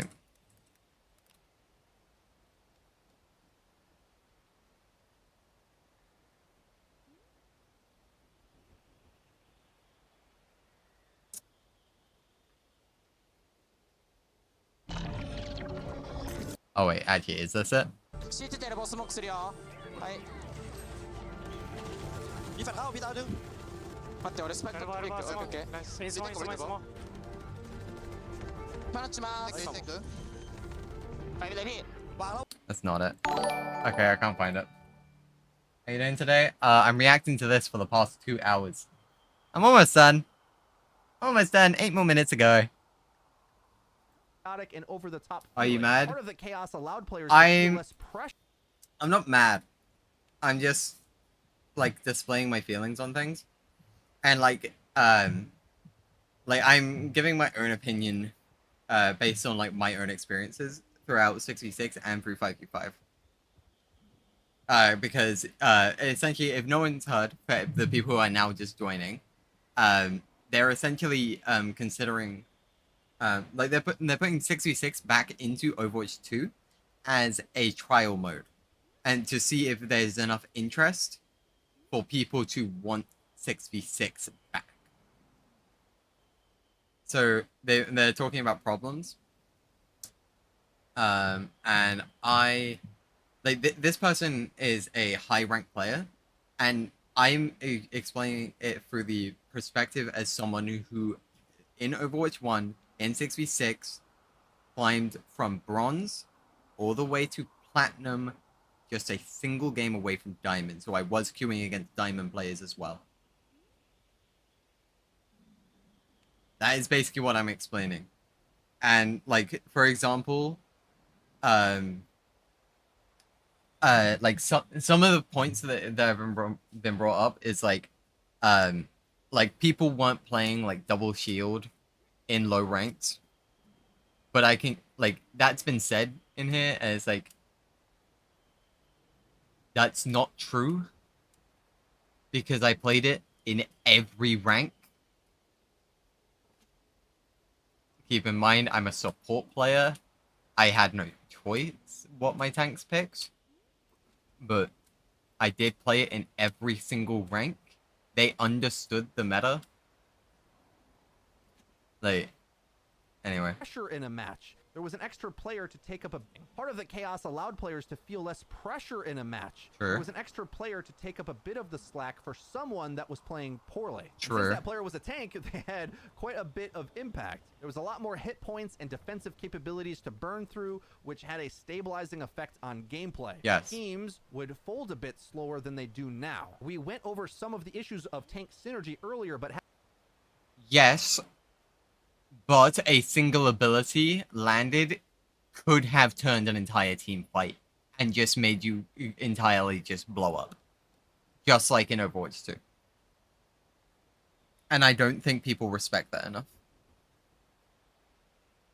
If, so say for example, if you're on a landless sleep dot, onto one of their tanks, let's say for example they're facing Brian Zarya.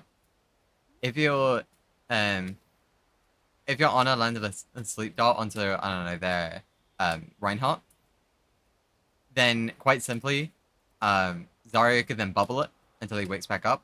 But then by that point, they no longer have bubble. And therefore you can just land a sleep onto the Reinhardt and you can all in him and he dies. It was that impactful.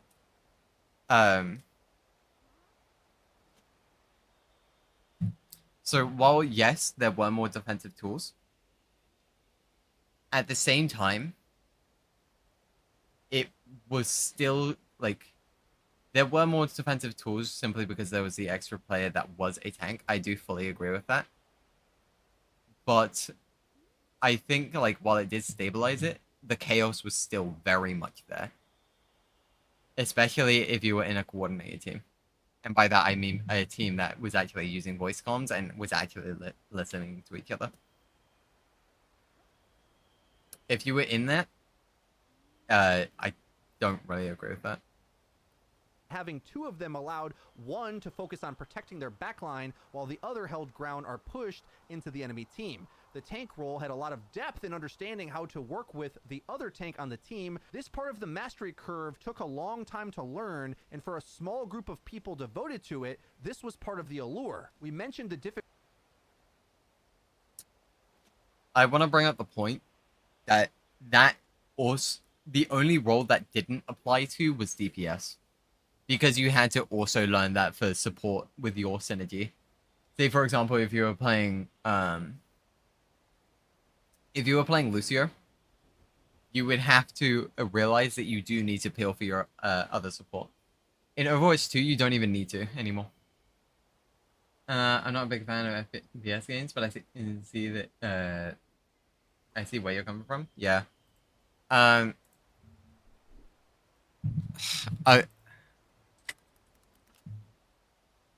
bring this up for what is this, third, fourth time now? Oh boy.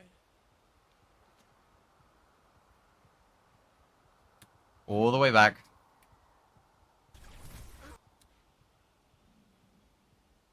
This is the finals of a like a actual esport tournament that I was in.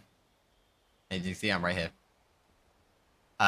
Again, I would point out for the people who have just joined: Pop Park, Ice, Quantex, Jark, and Fed. All 5 of these players were top 500, and Itzbent and Bren was a Grandmaster. I don't remember the ranks of these two. I really don't. I'm pretty sure Clap was Master, and I'm pretty sure, but I'm not entirely sure. And then Ghost Dragon, I really don't remember. And then it was like, I was Plat, Mibs was Gold. Mibs was actually higher ranked than me initially, but I surpassed. Josh was High Diamond, and Stuart was also Plat. So like it was outweighed, but yeah, no, like as you can tell, like we were fully doing this. Like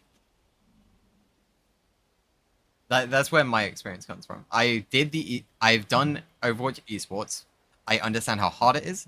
I climbed from bronze to platinum, and all the way up through to high platinum. And I also played through Overwatch 2. So like I understand both perspectives. And I am taking it as... I'm trying to take it as fairly as I can. Because even I don't know what mode I preferred. Because I definitely think that 5v5 was a lot better for solo. It was a lot better for solo players than it was for... Sorry. Than it was? No, 5v5 is definitely better in solo. Like... by just being able to perform solo plays, and you don't really need to play around your teammates as much, definitely makes it easier. While in 6v6, there is so much, like, while it doesn't seem like it, there is a lot more, like, small little minute things that you need to do in order to make sure that your entire team stays alive. Not only stays alive, but also works together. And if you fail to do that, you would most likely fail. Difficulty in balancing tanks for 6v6 earlier, but the past year and a half has shown us that there are issues with balancing tanks for 5v5 as well. Duh. For much of Overwatch 2, tanks have been fairly balanced, but when one of them becomes a powerful outlier, like Mauga, that can be felt strongly in the world of one tank. Now keep in mind... They're taking the piss, right?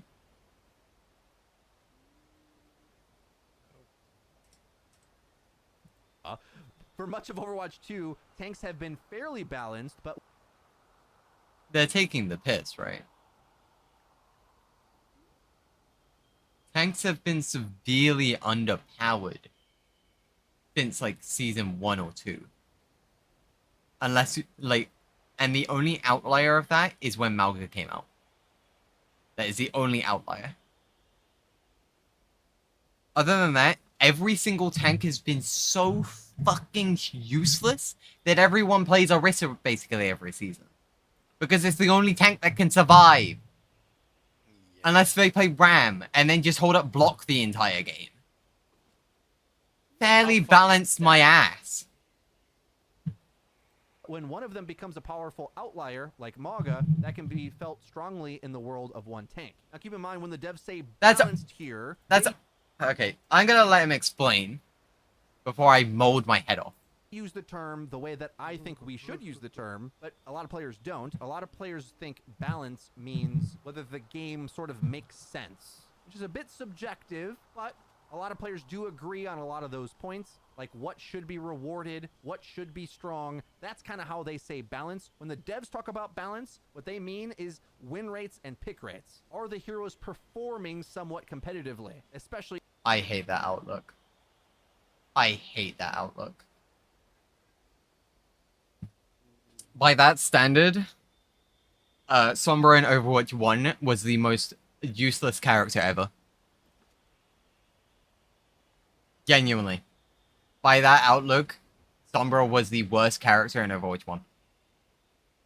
By the way, he wasn't. People didn't understand how to use her because people refused to use their microphones. Yep. Across skill tiers. All right, finishing up the blog now, finally. What's next? Okay, that was a lot of setup. So I think we're putting more... And social shitheads. Sure. Like, sure, you can get a Sombra that, like, still plays the game properly. They just won't communicate. And because of that, you, as your own team, can't really play off the Sombra. The Sombra kind of has to react to you. And those players I don't mind.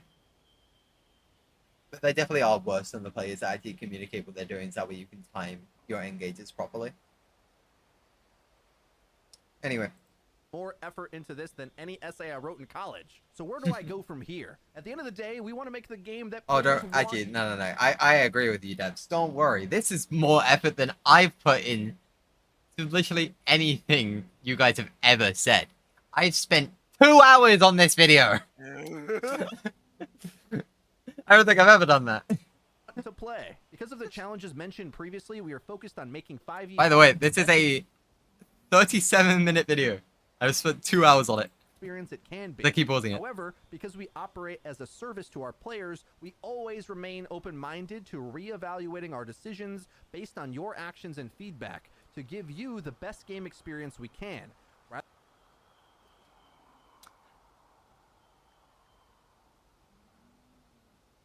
I like and I dislike the way they phrase that. However, because we operate as a service to our players, it could just be me, but it feels like they just really badly want to say our users. And, like, am I crazy? Like our customers. It makes it sound like they're gonna say anything but players. Right? Just in the way they phrased it. That weirds me out. That just weirds me out. Okay, moving on. Rather than introduce a disruptive permanent change to the game, we'd prefer to explore the space further and make changes based on that exploration. With that being said, we're looking at running a series of events to try out different core team composition formats in Overwatch 2. The community has just once or twice suggested a test. Why not put various forms of 6v6 in the game in order to gauge the results? We agree. And based on your feedback, we're exploring... Well done, devs. Good job. Good job. You're testing stuff. Good. Good. Don't stop doing this. Very good. Don't stop testing stuff. If it's not good, revert. If it's not good, revert. That's fine. Cool. At least we now know the answer instead of just going like, well, you know, this could be better. No, test it. I'm down. Test it. And different forms of 6v6? Down. How we can test different forms of 6v6 in the game to gauge the results. This is taking some time, however, for reasons that may not be readily apparent. The first and honest largest reason is that we need to do this in a way that allows the game to have optimized technical performance. I'm referring to frame rate and memory constraints with 12 players in a match. There have been quite a few upgrades and additions to Overwatch 2 that have an impact on the performance of the game. These range from new features like allied outlines and enabling healer vision by default, the addition of more technically demanding hero kits, as well as visual upgrades to UI, heroes, and maps. Am I the only person who didn't notice this? Okay, I can see how the UI is cleaner, I guess. But it's barely different. Yeah. Keep in mind, I play in low graphics. And this is clearly not low graphics.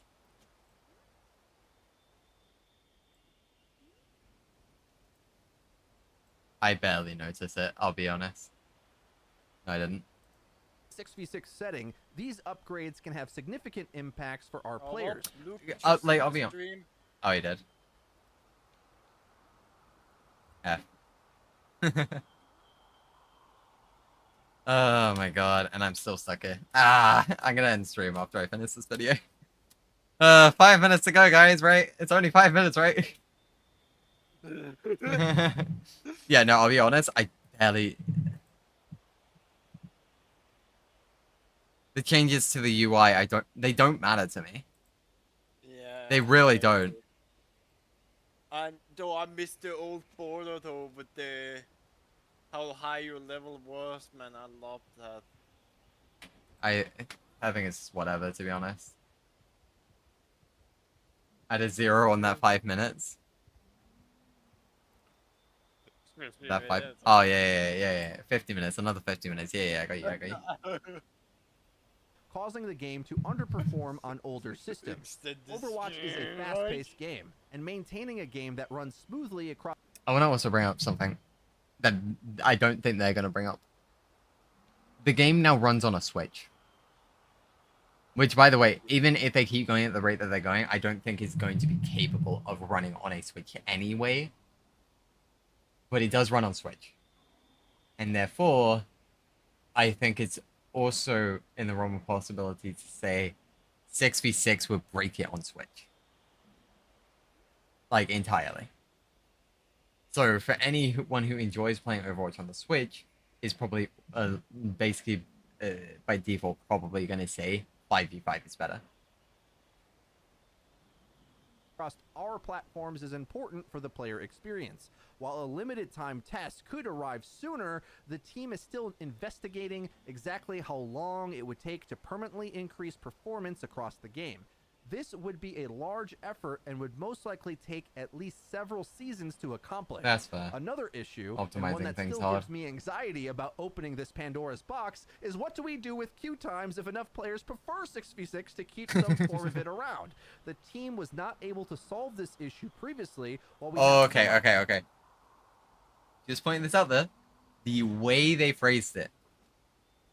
If enough players prefer 6v6 to keep it around, to keep some form of it around, that means 6v6 will still not be the main game mode. They are still planning on 5v5 being the main game mode. Which also means that the queue times for both are going to be worse if it does stick around. Ideas now, there's no guarantee that they will work.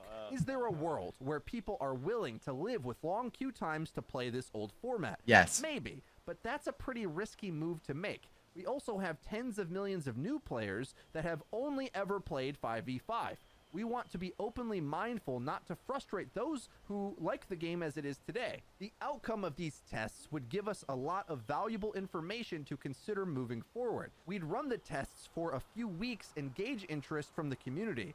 Then we'd measure the impact it had on the other experiences in Overwatch 2, like 5v5, arcade, etc.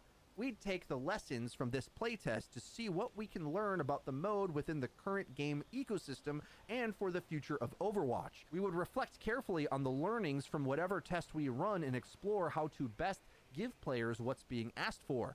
Whether that's a world of 5v5, 6v6, or even both is for future us to figure out. I'm going to jump on a soapbox for a moment. When you look at the changes to Overwatch since its inception, it's clear that many of those have reduced some of the variety within an Overwatch match. We get feedback from some players that Overwatch can feel the same from game to game. While much of this gets attributed to 5v5, we feel there is more at play here. Besides running experiments with 6v6, we'd like to run some that re-examine the ways we tried solving previous problems, specifically with the goal of bringing some of the freedom back to an Overwatch match without the severity of issues that accompanied it. For instance, I've brought it up multiple times. It's because you've made the game easier. That's why the game feels so samey. A Tracer jumps on you, you use Moira Fade. Genji jumps on you, you use Kiriko Teleport. There's so many escape buttons. That's why it feels the same. Like, because people have a way to just get out, it feels like some people just don't die. Like, genuinely, if you're a good support player, sometimes you'll just never die in a match. That doesn't mean that your teammates won't die in a match, but sometimes you yourself will just never die. Because they've simplified the game so much, based on just giving people ways to get out, based on giving people more health, like, just with every single buff that they've done to characters, in order to get everyone to be stronger, there is now so much power creep that there is never really a moment that anyone feels weak unless you're playing tank. And the only reason that you feel like you're weak because you're playing tank is because you know every single ability and you know that every single bit of CC is going to be directed at you. That is why. We think there could be other ways of putting a team together that aren't quite as rigid as a set team composition, but not as loose as OpenQ. We'll be running at least one quick play hacked based on this idea in Season 13. There are some gotchas to this direction, but after reading 400 pages of this blog, I hope you'll see that there are trade-offs to many of the decisions that go into this game and into any game, really. Just based on the way they've been talking about this, are they thinking of, like, forcing a specific tank comp? Like, giving you multiple options, but you must play one of these? Basically giving you no freedom to what you want to play, like, as a tank comp?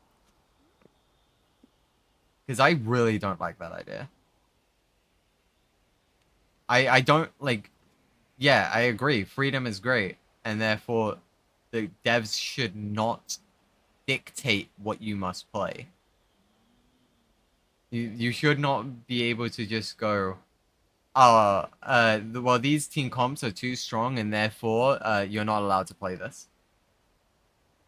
I would not put it past them. I wouldn't either, but I really don't want them to do that.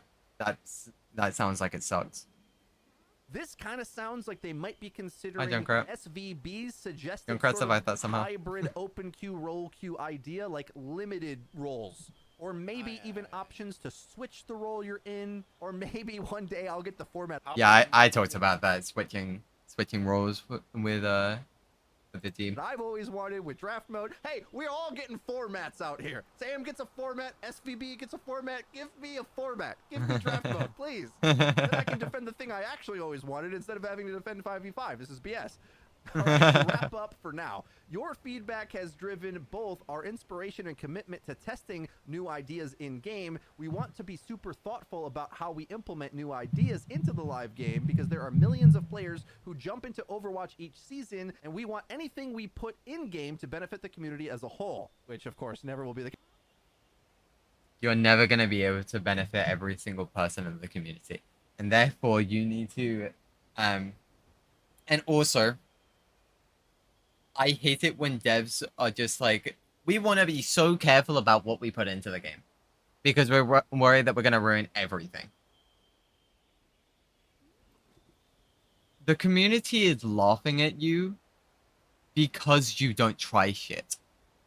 The community is laughing at you because you refuse to nerf anything. You're too scared of your own community. Like, what? Why are you trying to please everyone? You can't do that. In the end, if you keep doing that, you're either going to have the people who are just addicted to playing Overwatch, or the people who just, like, I don't know, dude. That's the only group of people I can think of. I can't even think of anyone more. It's just the people who are addicted to Overwatch. Okay. The case because everyone disagrees, but ultimately, the Overwatch team wants to continue building the game that you want to play season after season. And wait, okay, hold up. So you're starkly contradicting yourself. You want to abide by every single person's like how they want the game to be, but at the same time, okay, so you want the game to be how every player wants it to be, which no one which no one agrees upon how they want the game to be. But you want to build the game around how we want to play. But again, nobody can agree on that. So who are you building the game for? That's not gonna work? Exactly. It's never gonna work. Like, genuinely, who are they building the game for?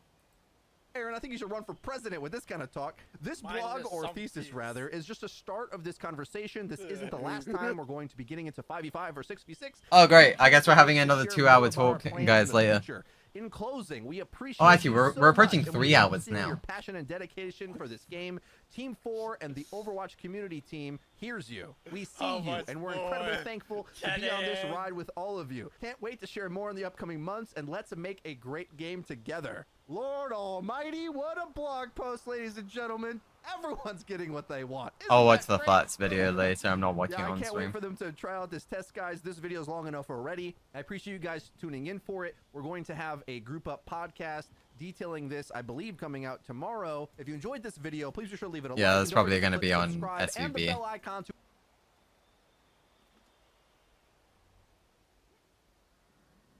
So can I hear your opinion once you're done watching the Flats video there? Why not put various forms of 6v6 in the game in order to gauge the results? This is taking some time, however, for reasons that may not be readily apparent. Yo, am I crazy for reading that and thinking 1-3-2? I know you're not that stupid. But if there's some chance that that's on the table, throw it in the garbage. Yeah,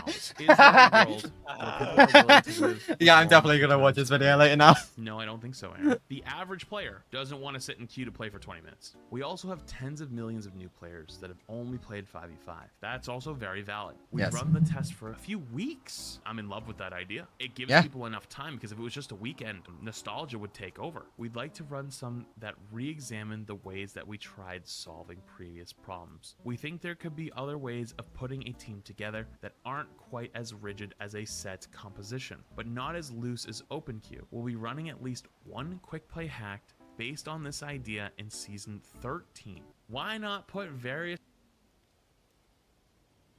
Okay. Well, I've given my opinions.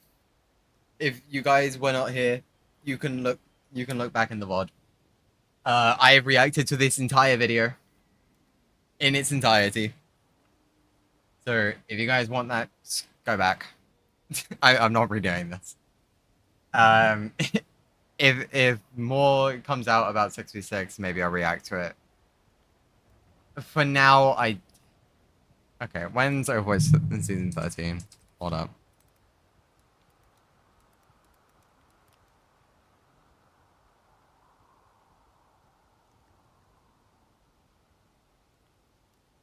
I want the date. No.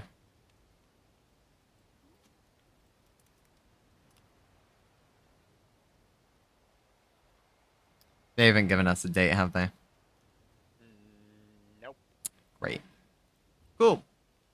November 1st. Cool. Thank you, Caleb. So, on November 1st, maybe maybe we'll look at it. Maybe. Well, that's But they're gonna have to really convince me with their next blog post to reinstall that game. We're gonna have to really fucking convince me. Because right now I'm still not convinced.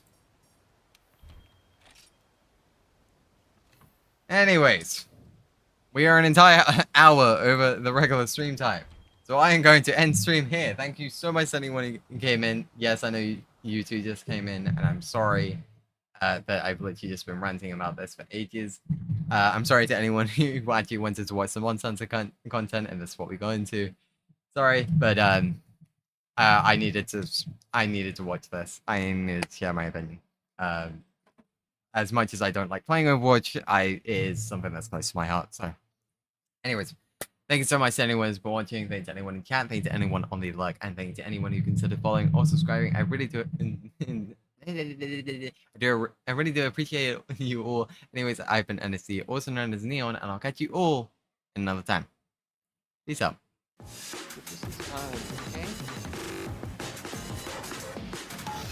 Oh! No way! Oh my god!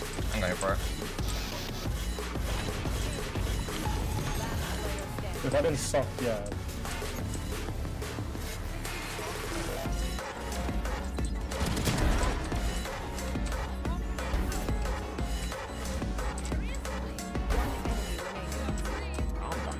We really need to get someone Again, yeah. focus on Farfa. I've been focusing Sombra. So.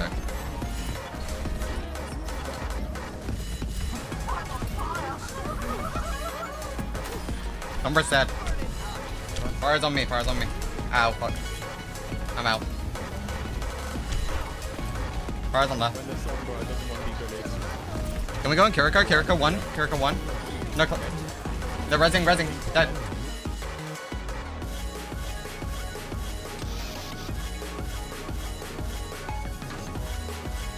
What we're doing?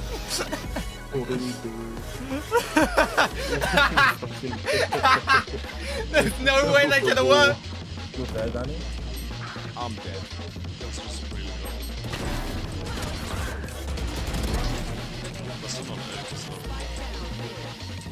I'm holding it.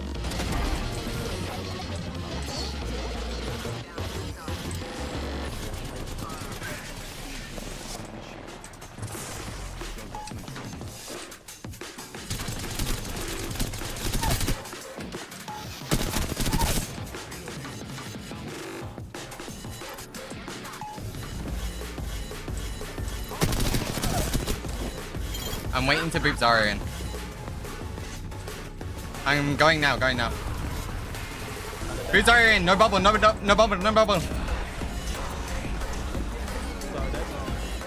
Moira. Nice. Tracer. Nice.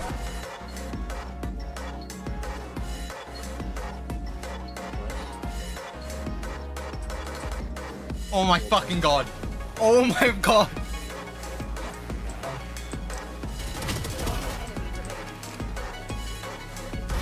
Oh my god. Luke, go top right. Ready, 3, 2, 1, go.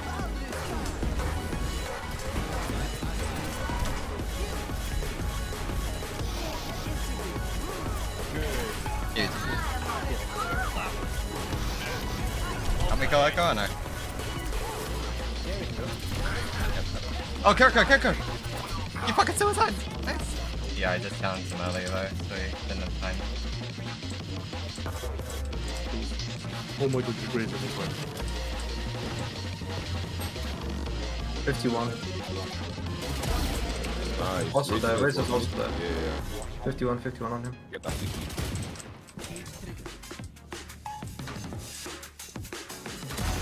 Oh, Donnie.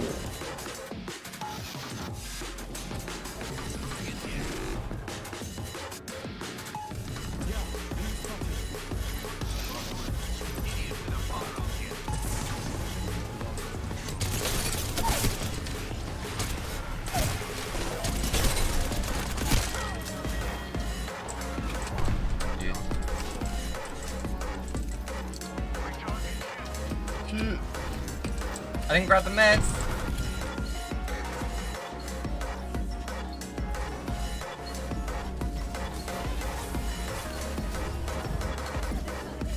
Nice.